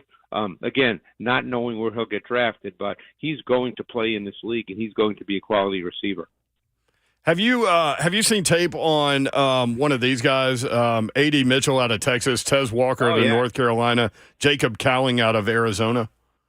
I've seen them all. Okay, Cowling's another name that I've seen to the Titans at various points, but who? Who have you seen to the Titans? Jacob Cowling from Arizona, but he's 5'8". Yeah, Cosell. he'll be seen as a slot guy because of his size. Yeah. But he is super quick. And he can run those routes that we most often associate with slot receivers, those quickness routes, those pivot routes, those whip routes that demand short area quickness and burst and explosion. And he can do that. Although it's funny, he was a transfer. He played 2 years. It was Arizona, right? Or was it Arizona State? Arizona. But prior to that, he played at UTEP. He was a transfer, and he was much more of a vertical receiver when he played at UTEP. Now, different conference, not a Power 5, but his size, leads one to believe that he's an inside receiver working in the slot, but he's got tremendous quickness. Now, the other guys you mentioned was Mitchell, and who was the other? And Tez Walker Tez at North. Walker, North Carolina. Oh, Tez Walker he's another burner. He's another vertical receiver. He needs a lot of refinement in terms of understanding how to run routes. As I talked about with McConkey, but Tez Walker can run. The tape showed that. His 40 times showed that. He can get on top of corners in a hurry. He's truly a vertical dimension at this point. A.D. Mitchell was one of my favorite receivers in this draft. We know we have, the Harrisons. We know we have the Dunze and Malik Neighbors. Neighbors and Harrison to me they'd be my top two in the order of Harrison and Neighbors. But A.D. Mitchell I really, really liked a lot, and he's another ascending player. 6'2", 205. I think he ran a 4.34 or 4.35. 4.34. Yep. Yeah, and I met him and talked to him very briefly, and we talked just what I'm telling you. I talked to him about the details. That's what it really takes. I told him, look, you're obviously big, you're obviously a great athlete, you've got great speed, but to become a great receiver in this league, you need to understand the details and the nuances of running routes. That's how you win in this league. You can't just win on your physical skill set. But he's got a great physical skill set. For a lot of people, he probably came out of nowhere because the prior year he was hurt a lot at Georgia. He transferred to Texas. Some might remember he caught the winning touchdown in the game against Ohio State in the year that Georgia won the national championship. But he had a really good year at Texas, and he really stood out on tape. It'll been a burner. Is he an immediate playmaker in the NFL, or is he still needs a little consistency? I would say, Dawn, it's a combination of both. Like, I wouldn't expect him to come in and be Jamar Chase, and catch, 90 balls. But you can play him right away. You'd as he's learning and as you're cultivating him and developing him, he can play because his size and his traits are such that he can be a factor. But my guess is, and again, you never know this because now you get into where he goes, coaching, how he's coached, how he's deployed in the context of an offense. Who his quarterback is. Variables which make it so difficult to say definitively, unless you're Marvin Harrison or Malik Neighbors. I think those guys could play anywhere and step right in. A.D. Mitchell definitely can play, but I think that then the other variables come more into play. Okay. Greg Cosell with us on 3HL. Cosell, anybody that you saw coming out of the draft that you had on your board and was like, whoa, he really helped himself, sort of like what Jalen Wright did at the combine. At the combine, I mean, yeah. There's a couple of guys at the combine that stood out to me, but there's other guys whose tape really stood out to me. So at the combine, I would say Peyton Wilson, the linebacker from North Carolina State, really stood out at the combine. I mean, he had an unbelievable combine, and his tape is very good as well. He's 6'4", he's 230-plus pounds. He's a really good athlete. Obviously, he's long. He ran exceptionally well. He's a really intriguing player. He played in multiple positions at NC State, but I think he's essentially a stacked linebacker. That's where, if you draft him the first day of, whether it's minicamp or OTAs, I forget what they call the first time, but he's going to line up somewhere because you got to teach him, and he'll line up at stacked linebacker. Another player that really stood out to me at the combine, and I've seen some of his tape, and I really like him, is Dwayne Carter, who's a defensive lineman from Duke.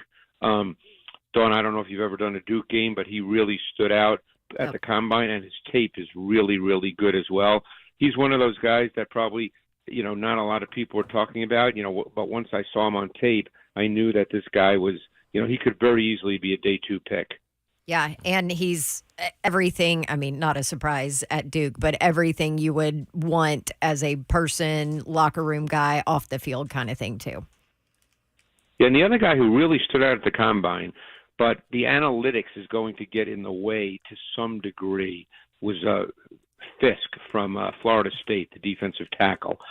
He looked silly, ridiculously good at the combine, and his tape is good. But he's got really short arms, and I saw a statistic, and I can't remember, the details about it, because arm length is a factor for a lot of people at a lot of positions. It's a big analytics thing. I remember we talked about that with Roger McCreary when he came out. Oh, yeah. That his arm length was under 29, and there had only been one corner drafted in the last 10 years with arms length under 29, and that corner didn't make it. So, this is where the analytics come in. Yeah. Some teams believe really strongly in this. But I believe Fisk's arms, given that he's 6'5", 297, that his arm length was 31. And there's only been a few players drafted on the D-line with arm length like that, in the last, I forget the number of years. But his tape is very good, and boy, did he look good at the combine. Yeah, and all McCrary did this year was give up no touchdowns. Yeah, I mean, that's why. Look, there's so many. That's why I try to temper this with the idea that there's so many variables. Right. Because there's very few players in any given draft, guys, that are transcendent, where you pretty much say, that guy's going to make it no matter where he goes. There's very few of those. So now you start. That's why most teams, when you get right down to it, only really have like maybe 12 or 13 players that have true first-round grades. But there's 32 players that get drafted in the first round. Yeah. So we know that when a team drafts, they're going to say that's the guy we wanted. That's just public relations. Right. Now maybe that is true sometimes, but so much of it involves so many other factors that it's just, that's why it's a crapshoot, because you can talk about all these analytics and all these numbers and all this research, and everybody does it, and it's all valid. It's all valid. I'm not saying it's not, but when all's said and done, it's still watching tape, and it's still human beings evaluating human beings. So, like, Fashanu can survive the 8.5-inch hand thing. Yeah, I mean, his tape's really, really good, really good. I don't know, and I'm being honest with you, I don't know what that means as far as a left tackle is concerned. Maybe he can't palm a basketball, but I don't think he's going to be asked to do that in the middle of a game. That'd be something. And again, I'm not trying to be facetious, but I mean, I don't know. Again, maybe an O-line coach who knows way more than I do, like Bill Callahan, who clearly knows way more than I do about O-line play, will tell you that matters. I don't know that, but all I know is his tape for 2 years is really good. Yeah, so we've started a thing on the show. Like, we're in love with Bill Callahan, so we call him OLJ, which means offensive line Jesus. So that's kind of where we are with him. There is. Yeah, I mean, and that's the other thing that I try to ask questions when I talk to offensive line coaches is what's coachable, what's not coachable. Because sometimes you watch a guy and you see, he has an issue that shows up consistently on tape, but maybe an O-line coach says, you know what, after 2 weeks I can fix that. Or maybe he says, you know what, the guy's been doing it since he started playing football, so yes, I can coach it, but hey, he's been doing it for 8 or 10 years. It might just be the way he naturally plays. And maybe even though I can technically coach it, maybe once he's in a game, he just reverts back to doing it because that's the way he's been doing it basically his whole life. There he is. He's Greg Cosell. So are you headed to Nashville next week, Cosell? I'll be there. I'm coming in Thursday, guys. So, I'll see you guys, I hope, You can Coming come. in to watch basketball. Yeah, so we're doing the show live from. Hey, well, it was about 100 years ago, Dawn, that I actually played college basketball. So, yeah. We're doing the show live from Bridgestone Arena, so pop on in. That's where I'll be, We'll come find you. Hey, have fun at the gala, man. I'm the entourage for Slade. That's right. That's right. That's right, bro. So black tie tonight, Cosell? Is that what this is? No. I don't. I have a great looking black suit, but I'm not going black tie. I don't really need a tux in my life, so I didn't want to rent one because when you rent a tux, it always looks like it was made for someone else. It never fits right, So so I have my black suit, which is really sharp. that I actually can wear other times. That actually fits me, believe it or not, because I bought it and I own it. You know. These are We need pictures. yeah, these are gala problems. Yes, right? Yeah, I know. All right. Yeah. Hey, thanks, Cosell. Good talking with you. We'll see you next week. All right, guys. Looking forward to it. Thanks. All right, there he is. He's Greg Cosell, best in the business. At Greg Cosell at Evaluating Tape. When we come back, there's a follow-up to the Iditarod story. Oh. And if you didn't hear the Iditarod story, I'll give you a little breakdown and then tell you the follow-up. It's something. We'll be right back on 104.5 The Zone. Yes, it-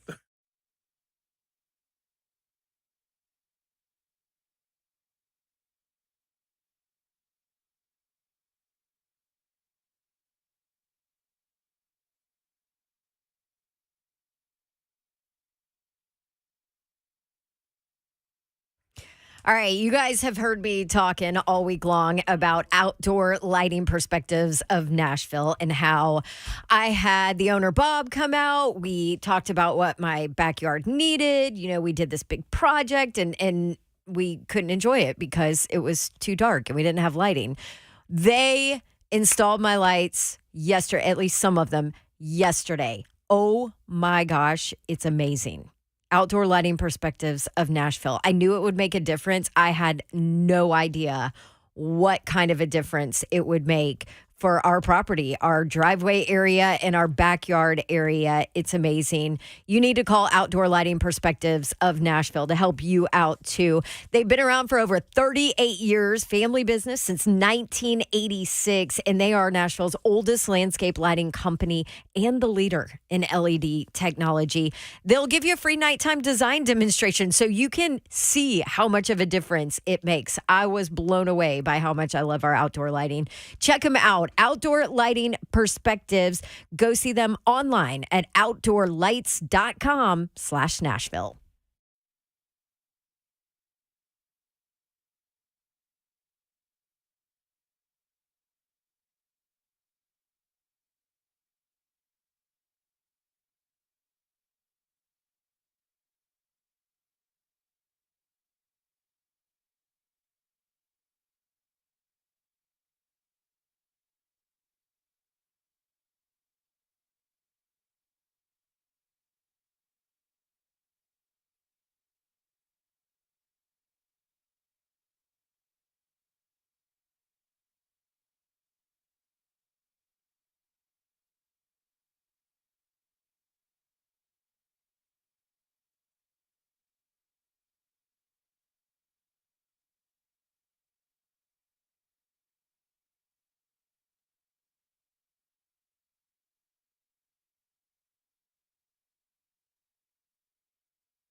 3A girls quarterfinal action in Murfreesboro. Good afternoon. I'm Lucas Panzica. Cott County leading Heritage 30-28. 4:24 remaining in the third quarter of that game. The winner will move on to the girls 3A semifinal on Friday night to face the winner between Dyersburg and Jackson Southside. That game is slated for a 5:30 tip-off this afternoon. Designate a sober game plan. If you've been drinking, don't drive. Fans, don't let fans drive drunk. Brought to you by the Tennessee Highway Safety Office, a division of the Tennessee Department of Safety and Homeland Security.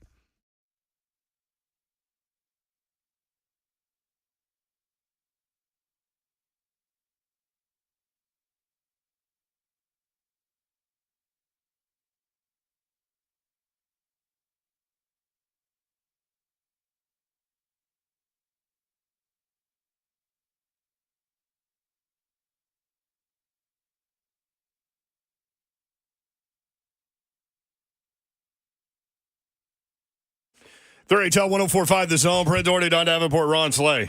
What up, dude? People asking about what is this bromance for Traylon Burks?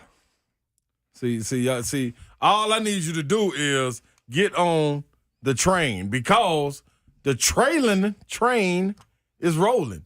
And the bromance came from, I just don't feel like the man's been given his right just due because of the development, the situation he's been put on, and the injuries that took place out of his control. So, bingo. What up, Babsy? Breaking Titans news. Hey, what, Babsy? No. Nope. There you go. Did this really happen on Hump Day, do you think? Probably. The Titans. Come on, Hunt. Have agreed to terms on a contract extension with long snapper Morgan Cox. Hey, let's go, baby. There's one position they don't have to worry about. Pieces. Hey, you know how crucial that is because it's got to get back there to Stonehouse. Listen, And he's a 5-time Pro Bowler. Heck yeah. There you go, Morgan. It's vitally important. Go Vols. It is. I really thought you were going to say your DeAndre son Hopkins. does it. Yeah. It's very important. Because if it's not, then it's a problem. Yeah. You don't realize how important it is till you don't have it. Definitely true. All right. Hence the punter and kicker, too. Yes, I was going to say, or a punter. So we brought this up toward the end of Tuesday's show. The Iditarod is this race, if you're not worried about it, if you're not familiar with it, that happens in Alaska. Okay, so 38 mushers. So you're a musher if like you're on some sort of sled thing, standing up, while a team of dogs pulls your ass across the snow and ice. Okay, Like miles and miles and days. 1,000 miles. Foolishness. Yep. 1,000 miles. That's crazy. How did this become a thing? How did this stay a thing? I don't know, but it is a thing. So 38 mushers will travel 1,000 miles across 2 mountain ranges, the frozen Yukon River, and along the ice-covered Bering Sea. Come on, man. And they have to take, like, camping time. Like, you've got to do 3 hours here, 24-hour rest day here, Yeah, you're things human. like that. The dogs are human. Right. Yeah. Right. So, You got to protect the Yeah, dogs. let me think right. Against the elements and also big game. Yeah. So we brought this up the other day because this is right down our alley, right? Like moose attacks musher and dogs in the Iditarod. I mean, I'm here for that. So one of the a moose, which these things are huge, right? You said Humongous. 6'9", Yeah. like taller than Slay. Yeah, anywhere from 5 feet to 6'9" is what Yeah, you adult threw the weight on males there, are. too. The weight made it crazy, too. I forgot what the weight was. 1,300 pounds. Yeah, I knew it. That's almost like Mike Tyson punching you. That moose It's like 800 to 1,300 pounds. Right. So this moose. These things are huge. I had no idea they were that big. So my man Dallas Seavey, who's won 5 of these Iditarods, like, why do you keep going? Like, how much is enough of this painful crap across the Glacier Ridge or whatever you I are? would That's love to his know what sport. his body does, though. How long? Like it what takes this guy? I recover. want to know what this guy looks like too. Just Google him. I'm going to. I'm going to. Anyway, Dallas Seavey, he was mushing his dogs, and he was only 12 hours into the race. Dallas Seavey. And this is early. yeah, and it was 1:30 in the morning, and they came across a moose. Well, the moose was like, "Hey, man, this is my path, not yours." I And- believe the report said came across an angry moose. Well, Yeah, one regular moose. I guess that would be defined by, you're in his space. Yeah. So he attacked the dogs and the musher.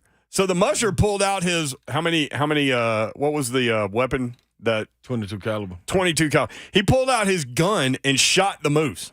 Yeah, he Okay. put out a big gun though. So one of the dogs was injured to the point where they had to airlift him to Anchorage or whatever to go to the I don't know, the The vet. emergency vet. Emergency vet, yes. You're well aware of that. Unfortunately. I would like Patton in this deal. Like a full 100% Patton. Oh, yeah. Yeah, he'd be able to handle this. He'd He would have taken out the moose.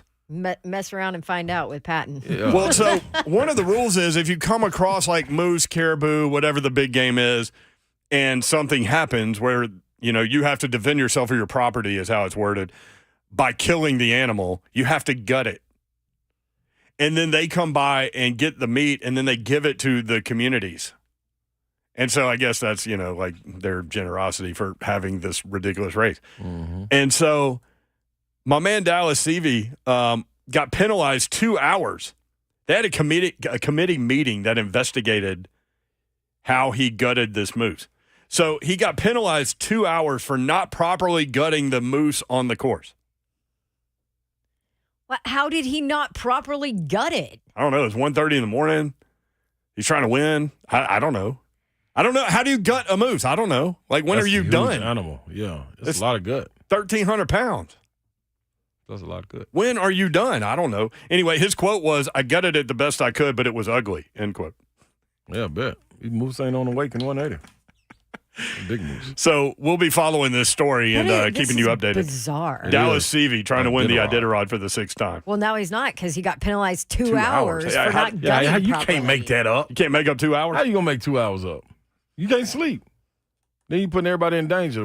The more moose. And one of his dogs had and to his be dog. airlifted? Yeah. Do he get a replacement dog? I I have would so many questions. I Because would there ain't no guess dog not. on the trail with him. Like, I would guess not, Let me right? go pick up a dog at the next checkpoint. No, I think you just have to deal with what you got, right? Do they have that's sideline all. reporters for this race? Yeah, they Man. did. Well, they had the investigative TV team, remember, from Anchorage? Guess what though? They may have. I'm looking at a little slick little baby, a little race of him, and he pulling up to him, and Slick old baby race. he has a couple dogs that are missing, or maybe these reserve dogs in the back. 2, 4, 6, 8. Listen, we're going to follow this. It's 13 dogs. We'll see if Maybe one Dallas dog- Seavey can get it done, make up that 2 hours. And any more ridiculous things that happen on the course, we're here for it. The frozen Yukon River. He didn't properly gut. Has anybody eaten moose? No. Like, what does I've- it taste like? I've not had moose. Who eats Look at him, moose? y'all. Watch how his little dogs come through. Yeah, there See they him. are. You see, but you see how there's a couple of them missing back there? Uh-huh. Yeah, That's probably that's where he what, fell on one. that's what I'm saying.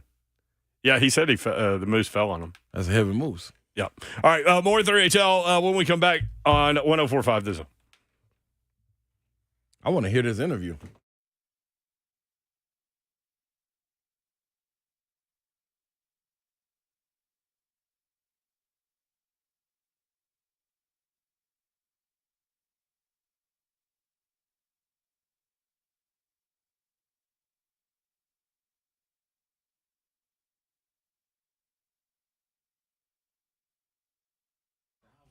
Okay, imagine you wake up this time next week and you're 100% debt free. No credit card debt, no car loan debt, no personal loans. Yeah, you can do it, and you can do it with Loan Pronto. Their Equity Express line of credit can make it happen. A lot of homeowners are turning their home equity, because we know we have a ton here in Middle Tennessee of equity in your homes. You turn it into cash almost instantly.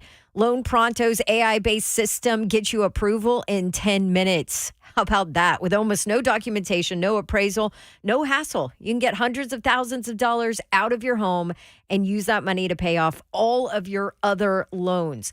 The average homeowner is saving over $850 a month doing this. Your home value's up. Use it to wipe out credit card debt, get money for a home improvement project. All that money at your fingertips, approval minutes away. Start the whole process online, loanpronto.com, or give them a call at 615-499-5780. That's 615-499-5780. Loan Pronto, NMLS 1661781, subject to lender approval, equal housing lender.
The latest Titans offseason news, like we have made a contract extension, signing of long snapper Morgan Cox, that breaking just a few minutes ago, the 5-time Pro Bowler with a brand new 1-year extension. Now, also happening around the NFL, former tight end for the Tennessee Titans, Jonnu Smith, is heading to Miami, 2-year deal, $10 million.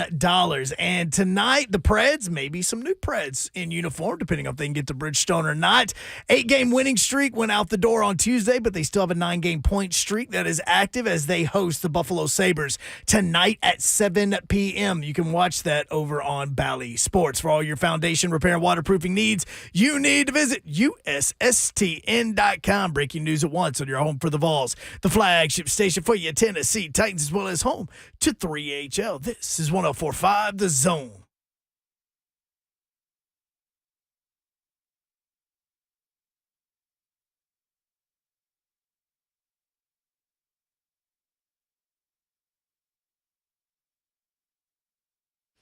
HL 104.5 The Zone. Uh-oh, Babs, you're down early. The game literally just started. It's 2-0 Arkansas. Yeah. Arkansas and Auburn women's basketball. Women's basketball. Vanderbilt and Florida coming up at 7:30, and then Tennessee and Alabama tomorrow at 1:30, trying to get to the semifinals. Lots of basketball activity to get to you informationally. We'll do that. Don Davenport is here. What up? Babs? Happy Thursday to ya. Professor X on YouTube says, I just got Mayor's shirt. I need that shirt. I love this shirt. And it's Tell people who are listening what it says. It's warm outside. It's a black T-shirt and in white letters. In quotes, it says, or reads, it doesn't say anything. That's what. And then it has dash she. So that's what she said. 615-737-1045, Brett Doherty, Don Davenport, and Ron Slay. I'm in the building. Woo! These champs ain't got no roof. Champs, huh?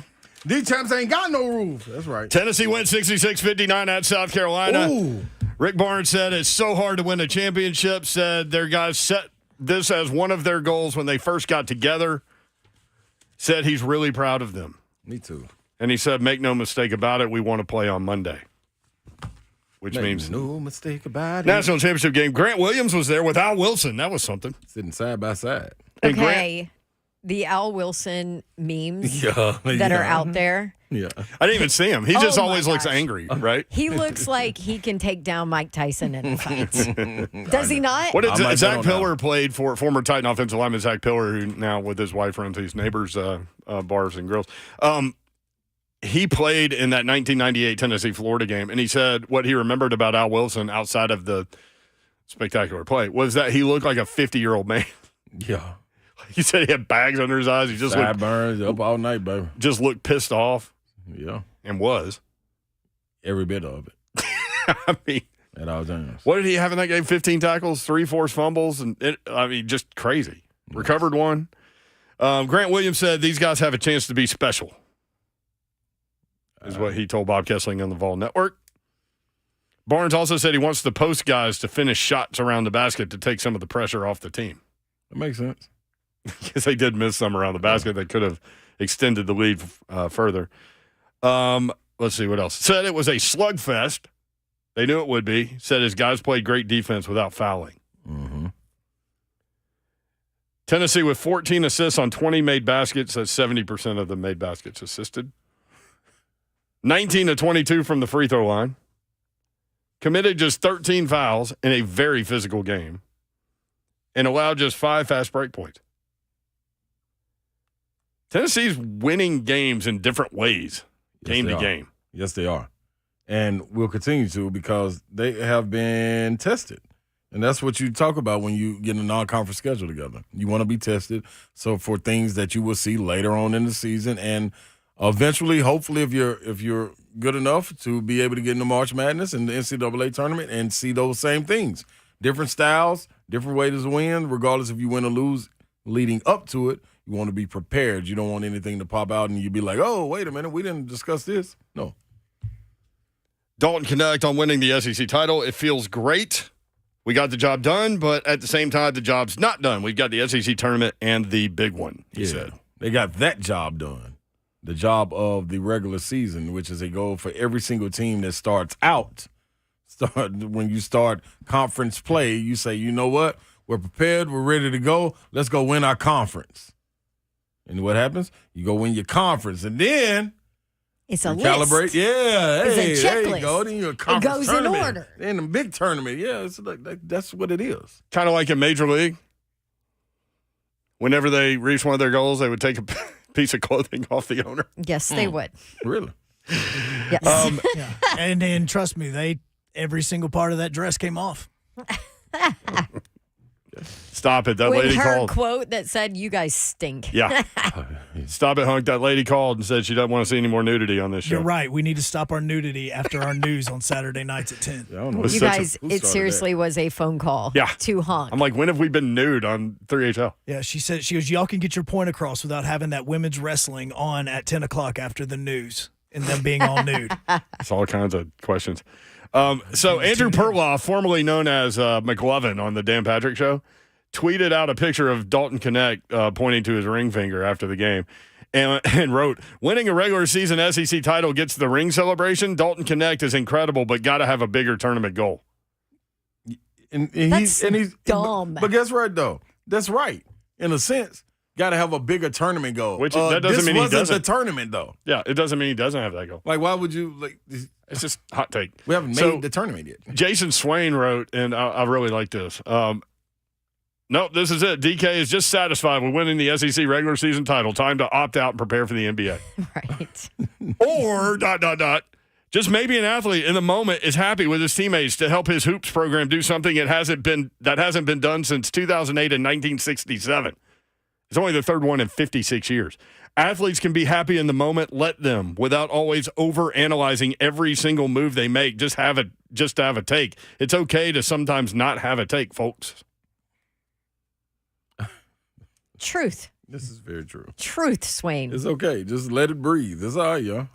Just enjoy it. What's wrong with That enjoying was it? just a dumb Yeah, that take was. anyway. You just stressed out. Like, you there. think he doesn't have that? It's Right. okay to celebrate. Right. You have to celebrate the wins along the way. You better. Because you don't know if the next win's going to come. I remember it was Kentucky. They won the SEC tournament. And this was after I think they went undefeated in the SEC regular season, celebrated that win, then went on to win the SEC tournament. And it was in New Orleans, if I'm not mistaken. The SEC tournament was, and they elected to not cut the nets down. You know, you cut the nets down, won the tournament championship. They elected not to because they said we'd be back here to win it. And I would love to ask them, I'm going to have to hit one of them up and ask them, man, do y'all regret not celebrating that? I want to say I read somewhere they were like, man, we should have soaked it in a little bit more. Yeah. Because it's difficult to get back to it. But they were rolling, and then they ran into Dwayne Wade, who went bananas. Bananas. Mm-hmm. So, yeah, man, you celebrate the victories, man, the small victories that lead to the big victories. Big wins, big things. Backflip Spaghetti says, That's a heck of a name. I'm excited for them. Other schools would have done it too. Yeah, duh. As you I mean, said. you know, how hard is it to win a freaking SEC regular season championship? Very difficult. Very difficult. It's a hard to win grind. any championship. Yeah, exactly. Any championship, let alone a season where you're going to go through ups and downs and the rigors of it and injuries, things like that. The mental capacity that you have to be able to stay focused and win a regular season is almost not easier in a tournament, but you just got to get hot for 3 or 4 games. The NCAA tournament, 6 games. You get hot for 6 games. Tennessee's won, 7, 8 in a row, whatever it is. Like, teams that do this, man, it's like you got to tip your cap to them, man. It is serious. It's serious, dog. And I don't think anybody wants to pass up the regular season and say, all right, it doesn't matter. You don't get in. Like what? Kentucky at Tennessee, 3 o'clock on CBS. Vols have won 7 straight games this year. Kentucky has won 4 in a row. Tennessee has won 3 of 5 in the series. Kentucky swept last year. I'm trying to tell you that. Tennessee last swept in 2018. Tennessee has won 5 of the last 8 against Kentucky in Knoxville. Rick Barnes is 11-9 versus Kentucky. Any other coach got a winning record against that team? I don't think so. Barnes, when both teams are ranked, you know what Barnes' record against Kentucky is? When both teams are ranked, meaning Tennessee has a pretty good team. Take out the times when Kentucky's awesome and Tennessee sucks. Yeah. All right? 7-2. Barnes is 7-2 against Kentucky when both teams are ranked. So he's saying give me the same. Similar skill sets. Yeah, I mean, Kentucky's going to always have more talent, but talent is different. it's different. All right, when we come back, we'll talk a little Titans free agency. Dawn Davenport is on assignment moving forward. Yes. Hi, Dawn. Bye, Dawn. Love y'all. Love you. See you tomorrow. Hey, be careful out there in them streets. I know. Everybody get out of the fast lane. Did you hear her? Slay Dog? Yes. Get here. Everybody get out of the fast lane. If you're on 65 South, going south of the city, get out of the fast lane. Here comes Babsy. Here comes the Eagle. War down Eagle. All right, we'll be right back talking Titans and free agency next. 3 at 1045 The Zone.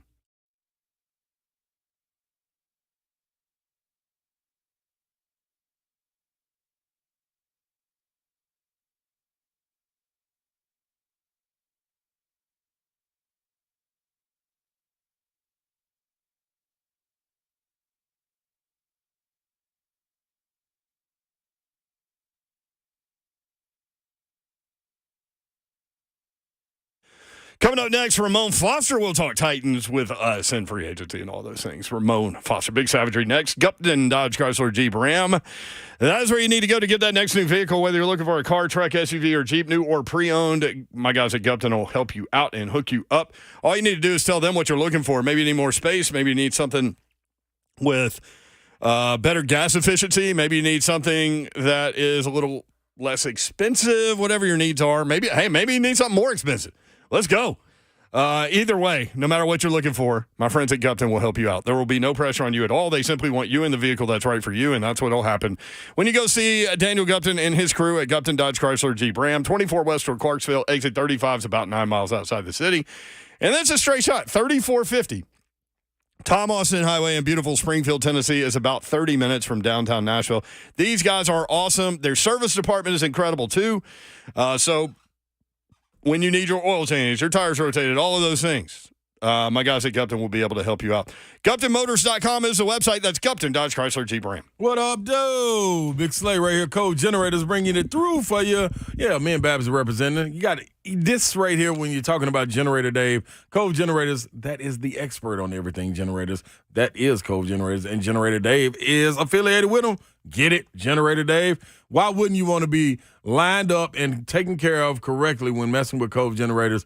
Get your Generac automatic standby generator right now with Cove Generators. It's your premier dealer, people. Why wouldn't you want to? When it comes to Cove Generators, they take care of everything. That's all they do. Generac home standby generators are seamlessly integrated on your home and super silent. Not those old school clunky things that you got to go put some diesel in and all of that. Nope, not going with that. Call Cove Generators to perform maintenance on your Generac automatic standby generator or any brand of generator that you own. Visit CoveGenerators.com. Never, ever lose power again. 931-559-3311, where portable generators are available as well. 931-559-3311, CoveGenerators.com, and stay connected through it all.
Coming down to the wire in Murfreesboro, girls 3A action. Good afternoon. I'm Lucas Panzica. Tied up at 50 with 44 seconds to go. Now 53-52. Heritage on top of Cott County with only 18 seconds remaining. The winner will move on to the semifinals in the 3A girls bracket to take on the winner between Dyersburg and Jackson Southside. That game set to tip off in about half an hour. There's no need to consult the playbook. The winning strategy is to always designate a sober driver. Fans don't let fans drive drunk. Brought to you by the Tennessee Highway Safety Office, a division of the Tennessee Department of Safety and Homeland Security.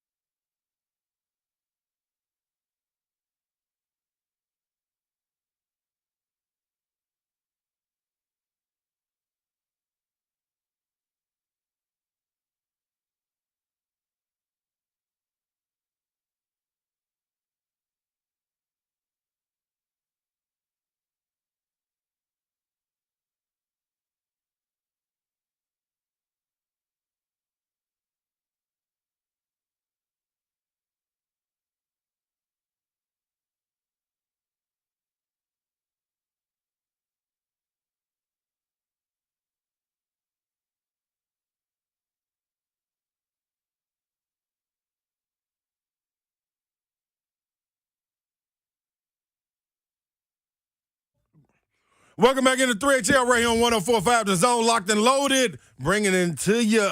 Ooh, I am seriously choking right Are you now. about to die in there? Dude, I can't. This is what you get for ordering what you got. Dog, This is so what you get. I got the best chips in the world, the Doritos in the purple bag, man. And it went down the wrong way. And I'm about to choke before we even bring Big Savage on.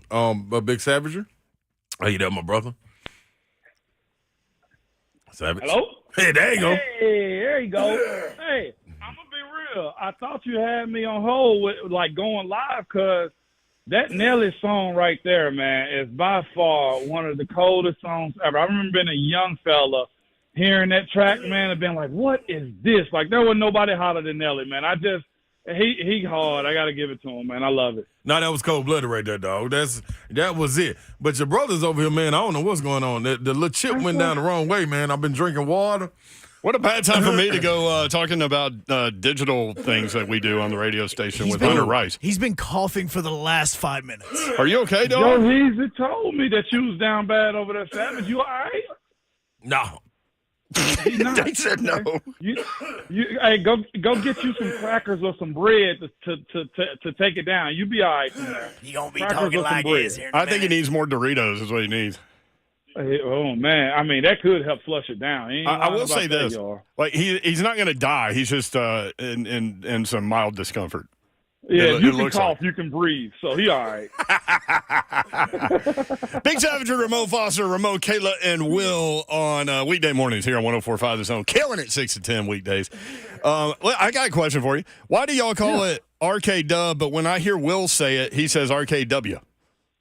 Because Will is very proper, highly educated, man. You know, he was raised right. Highly educated. Okay? He was raised right. That's what that is, man. He going to say it exactly how it's supposed to be. Like, people want to say something to me when I say ask. Okay? It's ask, Ramon. Like, no, it's whatever I say it is, okay? It's See, ask, here, I okay? just went on a little a rant about this. Like, it's funny. When I got in the business, it was so proper, and we all used to have to take, like, enunciation classes in college. And, Really? and now it's become, what we do is become so much more conversational, and I think people appreciate more times than not that we talk like we normally talk, right? Like, this is who we are. Isn't that what you want? And so, like, if you want to say axe Ramon, say axe Ramon. I don't give a crap. I heard somebody say, you know what language and proper language is? It's simply understanding what the person is saying. Yeah. And I was like, yeah, that's about right. If I can say war, you're probably thinking water, right? Like, so you understand what I'm saying. That's all. I'm now more nervous because Slay left the room. So can we check on him and make sure he doesn't just fall out in the hallway? I'm on top of that. he's tough. Top of that rope. We need eyeballs on Slay when he's like choking. If Slay chokes and dies, does that mean Ramon now is the tallest brother? Yes, 100%. And I'm also Big Savage and savagery and all those things, okay, if he does. So But you're saying doubt I it. should He'll move be all slow is what you're saying. So Renardo's not as tall as right. you? I like her. Say what? Renardo's not as tall as you? I got Nardo probably a quarter of an inch. I think Nardo is right at 6'5". Man, y'all are big. I love it. All right, where are you? Let's say Titans stick at 7. You O-line or playmaker? Oh, golly, Mayor. That's one of the hardest decisions I think that's got to be made for that front office of what Random got going on. The biggest thing, though, too, is it's hard to give that answer, and I'm going to give you one, okay, because you asked me a question. That's right. Because we got to figure out what free agents going to do. If they don't get a wide receiver in free agency and let's get some guys that can play tackle, okay, well, guess what? You're probably going to go for a skill position.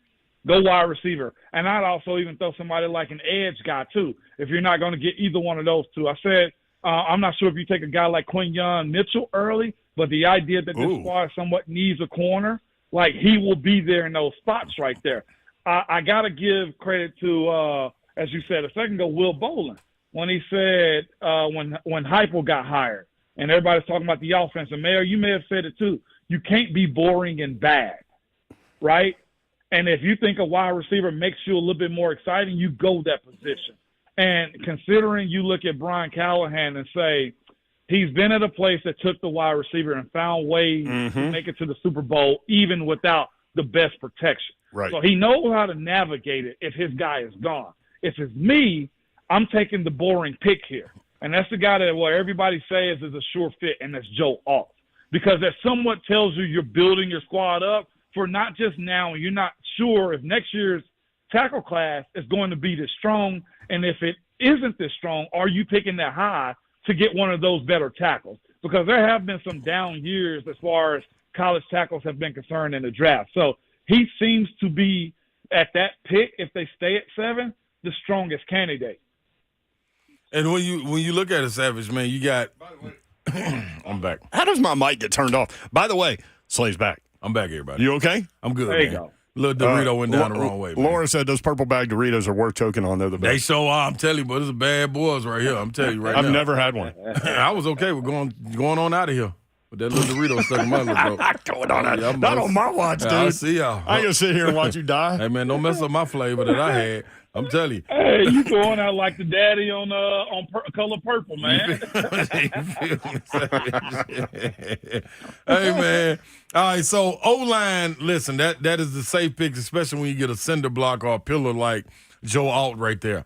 What's the difference, Savage, to go and look at that situation with Jamar Chase, like to go in and get a weapon, if it were going to be a guy like Neighbors or Oduze, like, what's the upside to it and what's the downside to it, knowing that you got a second-year quarterback back there behind you on the line?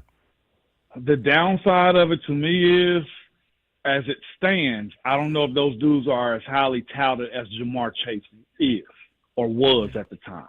Okay. That's what you run into, right? Because A.J. Brown is a second rounder turned into a guy that some would have redrafted as a first, right? Yep. We've seen Corey Davis come here as a 5th pick overall and not be what Jamar Chase is.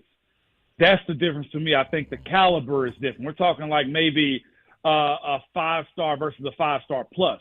Like, if you're asking me, Rome Odunze and also Marvin Harrison Jr. are probably in the caliber of where Jamar Chase is or was. That's the separate. Like, Malik Neighbors can somewhat be that guy. I think a lot of people like Malik Neighbors. They're just not sure if you are the Titans and making that decision that, hey, this is our Jamar Chase. I don't know if you can definitively say that. And also the other side of this is can Will Levis make the year 2 jump the same way that Joe Burrow did? Yeah. That is why picking the wide receiver may be able to bite you in the butt later.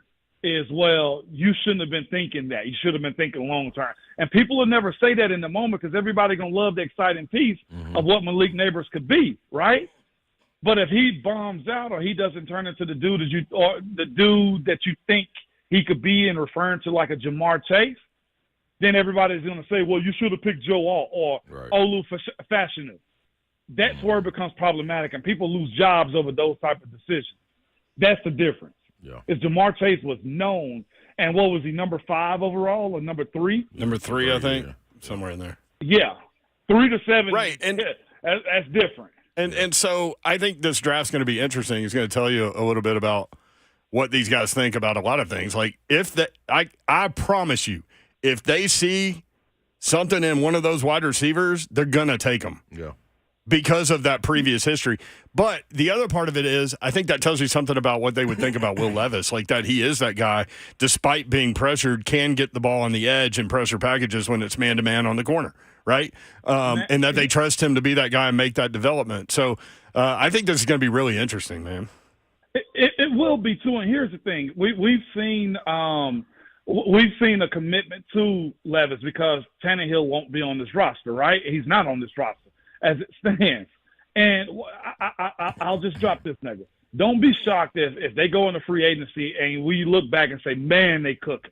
Yeah. Because here's the thing. You can't just fall to the wayside right now and say we're not competing when you got a first-round quarterback in Indianapolis. You got one that got Rookie of the Year in Houston, and you got Sunshine down there in Jacksonville. Yeah. I got a feeling this free agency, we're going to look at it and say, we're competing. Mm-hmm. That's the way I feel about it. And just being around that group, it looks different. The way they're breaking up these departments and having people specialize in what they do well. Like, if I'm not mistaken, Rand's just handling football. Chad Brinker's handling everything else so everybody can focus on what they're good at. And I think we'll see that show up in potentially free agency. I'm excited for this team in free agency. And I ain't even play here, y'all. I just recognize when it's good. Yeah. And that's where I'm laying my hat at. Yeah, that's what you can if you've been around it, you know when a newfound energy is headed in the right direction. Like, is it going to take time? Without question. It's not going to be overnight because we didn't get in this hole overnight. But at the same time, you can see the steps being taken and people being put in place to make that leap, if you will, in the next 2-3 years. No doubt about it. And it's going to take about that time too, Savage. Maybe 2 years because Will Levis got to grow. We got to see how he adjusts to learning the offense. We got to sit here and watch how they draft again and free agency goes. Like, that's one thing you have to say and have some grace and patience for. There are a lot of missing pieces, right? If I'm going up against the Titans as it stands right now, offensively, I'm saying to myself, if we take care of 98, then we're fine. Because I don't know where the other guys are as far as helping Big Jeff, right? Yeah. So that's what you're running into when you're talking about this team competing. And I think there will be some splashes in free agency that you say to yourself, well, that was necessary. One, because they got the bag, and two, because they need it. So I'm not going to be shocked with what we've seen them do so far and them hitting on even last year's draft picks. Right. And, I mean, every draft pick last year helped. You know what I mean? Like, they didn't miss on anybody last year. No. So that's interesting, too. This whole offseason, we've been talking about it for months. I mean, on into the regular season, how interesting this offseason is going to be, and it has been, right? Like with the coaching change and the things that the coach is saying, the things that the general manager is saying, the combine. Now we get into free agency next week, and here's the thing, too, Ramon, and I know you guys are talking about this as well, and Jim White always reminds us, like, once the free agency window opens, it's not like it's like signing. It's like a slow bleed, so to speak, right? Like, so people have to keep their powder dry, as Coach Mack likes to say. But the Titans will be obviously active in free agency. And they will be. And I think it'll be – so let's use a situation like Chris Jones' situation. If you want to throw a guy like him out there, it'd be awesome to get him. I think the Titans can pay for him. But when you look at how you got to operate as a team, I think you would win a fan base over if you signed a dude like that, right? But does that really help your team when you need an inside linebacker? Yes, that's when right. You may end up needing a safety, when you need an extra wide receiver, when you need protection on the offensive line? No, they don't really help the team. And that's why I look at, having that breakup of departments as far as the GMs go as being necessary because everybody can do what their specialty is. That is going to be fascinating. I know a lot of the fan base is probably saying, yeah, I'll take Chris Jones right now. Right. But that don't really help you score a whole lot of points when it really breaks down, and it keeps your team super young. You're looking for a balance of older guys and younger guys older guys with experience and not old, and young guys who can learn under them. That's how you build a franchise. Absolutely. Ramon Foster from Ramon Kalo Will with us on 3HL. It's going to be a fun offseason, Ramon. Appreciate you. Glad you could be with us while Slay lived through that life experience. It was rough right there, man. Hey, by the way, man, go Vols, number one. Okay, Yeah. Vols, Oh, yeah. SEC champion. Yeah. Okay, and I'm not sure if y'all saw, but Morgan Cox is agreeing to terms with That's the Titans, too. So Saw that. Go there we Vols, go. baby. Have you All ever around. long Go snapped? Vols again. Have you ever done that? No, never wanted to either. Boy, they get beat up when they snap the ball. No. You are a sitting duck, Mayor. No. Head still down, everything. Yeah, That's no, tough. Morgan good at it, man. Yeah, he is. I remember watching him be a college linebacker and turning himself into a specialist, and now a Super Bowl champion Pro Bowler at long snapper, Yep. man. He is a crucial part of this team. You can make money doing it too, man. Yeah, buddy. Yeah, All right. You can. Stay. Hey, Ramon, thanks, man. Good stuff. No doubt. See you Appreciate guys. you, Savage. You okay for real? I'm getting out. You think it's that big chain around your neck that locked up the the eat The pipe? windpipe. Yeah. Nah, I'm eating telling pipe. you what it was. Maybe it's because it's heavy of the neck that wears the crown. That's right. The chip got so good that After you experienced Tennessee winning the chip, that too. I start eating the chips faster. And I fully I Sure. love the red bag Doritos. I've never had the purple bag Doritos. They got a kick. Hey boy. They definitely got a kick if they get stuck in your throat. This is life inside this bag. It's oxygen, Yes, but then you ran out of oxygen. because I didn't have enough. I went over. Look, I finished 2 bags. This is the 3rd bag. That's the problem. I can't stop. I can't stop. Reese from Laura and Reese, or Reese and Laura. When I was fat, he said, I used to open purple bag of Doritos, put half a bottle of hot sauce, jalapenos, and shredded cheese, shake the bag up. Man, you don't even know how good. Big Slay? Yeah, that's a. Yeah, I don't want to know, Reese, because I don't. Listen, I'm jalapenos. You got them. I mess with a little hot sauce, but yeah, these different. That's some good snacking though. Tell you that. When you take the bag of chips and make it into a casserole? Yes. Like that's how you make real nachos for real. I'm telling you. I know people do it with Fritos. Oh, do it with some Doritos. You put like chili in there in the bag and everything. Do it and with cheese. the Doritos, boy. Woo. It's serious. The little bag like it's too. The little daddy bag. Laura Knight says, Mayor, get a bag on the way home. You will not be disappointed. I'm telling you, man. I've never heard anybody say. That's why they everywhere now. I've never heard anybody say these ain't good. I remember when you got upset that they ended up out of our vending machine. Yep. So I went and got my own. I ain't never got to worry about that vending machine no more. You had a big box, like That's bigger right. than you, come in here full of those things. That's right. So they're just sitting over there. I'm loaded down. All right. We're loaded down with topics. We've got more for you next 3HL 1045 The Zone.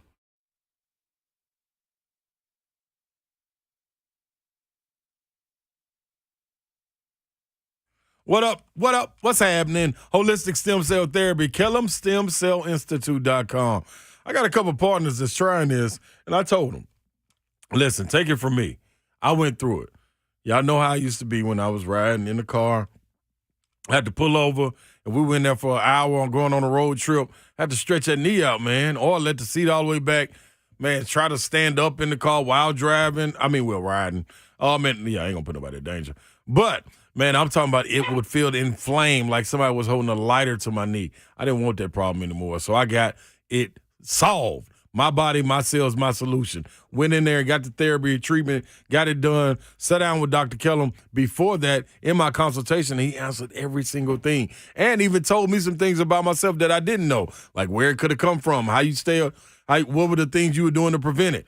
All of that, man. Set up your consultation today, 615-850-4415. Get KellumStemCellInstitute.com.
3HL 1045 The Zone Friday edition coming up tomorrow.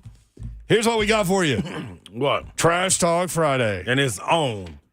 Kentucky and Tennessee. We've got tons of Titans topics, free agency, NFL, always providing topics. And we have no guests, just us and you. End of the SEC season. Time to get it on. Get ramped up, baby. Let's get it on. Gonna be a good tournament, man. Let's love, baby. Do you think when Davenport got on, when Babsy got on 65 South of the city, that everyone did what she suggested, is to get out of the fast lane for her? Probably not. We should text her and check on her. But probably not. No, she's going at high rate of speed. She needs. Yes, she needs focus. She's got to pick up baby Babs before 6:02. Just pass the phone to baby Babs. She'll text us. What a mess. Mm-hmm. Kentucky ran past Vanderbilt last night. They struggled a little bit. I tell you, you say what you want about Stack, but that team's still fighting. It is. They always fight. Like the effort and energy is never questioned. But at some point, man, the war of attrition kicks in. I did bring the stats back for that, though. I do think they're a better team, though, when Ezra Mannion, I've been saying this, he got to go score, man. Like, he's running the team. You don't have the luxury to play traditional point guard. You got to go score. I know you want to set people up, but and he's not the biggest of dudes, but he can get to the rim quick as a hiccup. You've been saying like these old Southern phrases lately. Yeah, Dag gummit. Yeah, I'm in my old school phase. Quicker than a hiccup. Mm-hmm. Mm-hmm. Dillingham last night, 23 points coming off the bench. Reeves with 20 with his little runners. Shepard had 8 points, but he had 11 assists last night. Cats hit 11 threes. Game was tight until halftime. 27 assists between all of them. Or until after halftime, I guess. That's 27 assists, on 37 made baskets. Lawrence had 23 points and 9 boards for Vanderbilt. Kentucky at Tennessee, 3 o'clock CBS. Florida at Vanderbilt coming up on Saturday. Looking at the SEC, Tennessee wins the SEC outright for just the 6th time in program history. Kentucky, Auburn, Alabama, and South Carolina all tied for second, 2 games back. Love it. So you add Florida to the mix at 6, a game behind that group, and it's going to be interesting to see who the 4 double buys are. Right. Like you could be thinking, because you want them to be playing on Thursday. Yeah. You want the double buy. You want the double buy. That's the easiest road to getting the chip. Wouldn't that be something to be 13-5 and not get the double buy? That lets you know how difficult the league is. That's what I'm saying. Like you go get a regular season chip, like that took some work, some real live work, man. Like you just can't skim over that, man. It's good to have that already, handled, and you go into Saturday just free fall. Well, it's also like, just in terms of trying to figure out what the matchups are going to be in the SEC tournament, you've got that logjam at 7 too. Texas A&M, Mississippi State, and LSU all 8 and 9. Yep. And then Ole Miss is 1 game behind them at 7 and 10. Yep. Like we won't know until we just know Missouri will be last. Yeah, Missouri's playing on Wednesday. Vandy's playing on Wednesday. And then my guess is Arkansas and Georgia are both playing on Wednesday, and that's the 4 because Georgia plays at Auburn. I don't see them winning that. And Arkansas plays at Alabama. You don't know, man. You do not know. I'm telling you. I feel like I know Big Slay. Okay. you like Reese. I feel like I know. Yeah, Reese says that he's Pinwheels 2017 in the chat if you want to mess with Reese anytime you want to. Yeah, he'll be there for you. He had 250 on Tennessee, right? Yeah. To win. By the way, we didn't talk about this. How big was that low-key last dunk? Yeah. That got disallowed. To 7. Tennessee was up by 7. The spread was 5.5. They get a putback dunk at the buzzer that they wave off in real time, but would have cut it to 5. They do look at the replay, even though it doesn't, mess with the final score or the outcome. Doesn't mess with the outcome. But because of the strength of sports betting, they're going to make sure everything is good or not good. That's right. And so they waved it off, so Tennessee won by 7 and covered. And it started at 5.5. It jumped up to 6.5 before the game, the line. So that was key. That was key right there. But It's funny how Vegas is wild. things happen like that. Vegas is a crazy place, dog. We was just there in a crazy place. It was a crazy It was place. crazy when we was there. Hey, That Sphere is something. yeah. With all the ads and stuff on that thing. Come on, man. They had SpongeBob on that thing. I sit there and watch SpongeBob the whole time. Like I ain't even want the cab driver to leave. I know. I could see it from my hotel room. See what I'm saying? That is a wild place. Because then, like one morning, I was looking at the mountains. I was like, those mountains are beautiful. There's a big cloud that's just sitting on top of that mountain. And then the cloud left, and it was covered in snow. Just started snowing. Little Vegas snow for you. That's all right. At a certain elevation. But you want to talk about being in a basin and in the desert. Yeah, but it was cold when we were down there. But was. that was a pretty good place. That was a Super Bowl, I'll tell you that. Yes, it was. Yes, it was. Benihana was the truth. Yes, great time right there. What casino was the Benihana in? Because That's mine right there. That was Westgate, which used to be known as the International, which is where Elvis Presley had his residency. yes. That's mine. I was all about that one. Who was there when we were there? Barry Manilow, Was it? Yes. about as old as Stuff Elvis. Hunk knows, man. There any I did because I wanted to go see the stage, man. It's Elvis Presley. It's where he did his residency for Why years. didn't we go see the stage? All That's a we great saw question. was like a really old Jimmy Fallon. A security guard wouldn't let me by. Oh, you tried? Oh yeah, I tried. Remember, because I was sick and it felt like I was high and drunk, so I just said screw it. I'll just go do it. And you've been neither of those And I've things been ever. neither of them, so I just said screw it. Might as well try it. I just know that Davenport was really mad at you because you kept going around with us and you were sick. She thought you had COVID. She was convinced that you had COVID. Heck, I thought I was going to die when I got into the taxi after I left you guys. I was like, well, this may be the last time I ever see them. Yeah, I forgot. Oh, we did go into that casino. Yep. I forgot that you taxied back. Yeah, I had to dip out because I was standing there behind you guys as y'all were playing. I was trying to count cards, and then the room just started swaying back and forth, and I said, yep, it's about that time. Joe needs to leave. Time to go. You kept talking about counting cards, and I never saw you do it. I did. Well, no, I was doing it. Every time we stopped at a table, I did it. And it was. I'm Well, you sitting didn't there, have any signals, though. but I didn't have signals, and I knew that they were really paying attention Man, to I what tell I you. was Definitely would doing. have been paying attention. You start signaling people at a table, boy. That's how you end up in a body bag. You ain't even gonna get no tap on the shoulder. They're just gonna come scoop you up. One on each arm. Yeah, One you're just second I'm gone. there, Where's one Hunt second going? I'm gone. Where's Hunt go? It's so long. Huh? Underneath the We have- casino right now. We'd have to call your wife and everything Yeah. That's Hunt counting cards. for no advantage whatsoever. Y'all are at a $10 table. And majority of those was like they were like 3 deck stacks, so it made it harder. There was only maybe like 2 tables you guys sat down at, though. It was really easy to count. Here's how cards. dumb I was. After you left, I sat down, but by then it had gone to a $15 table.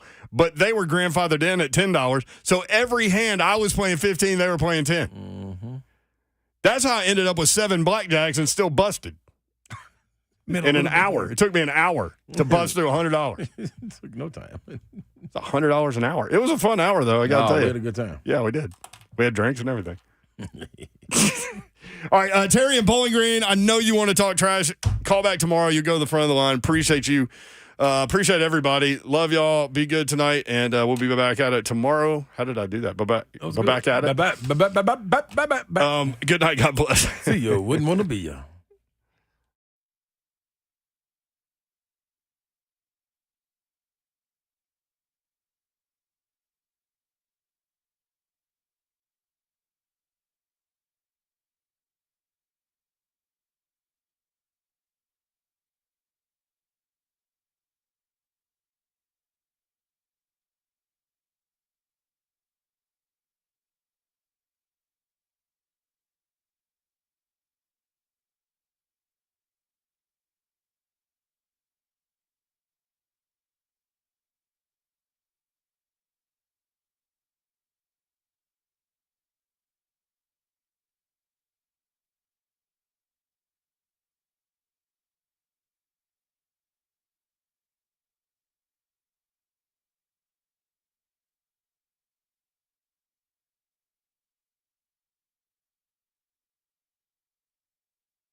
Below MSRP? Below MSRP. Below MSRP. It's pretty simple. Two Rivers Ford sells all new non-specialty Fords below MSRP.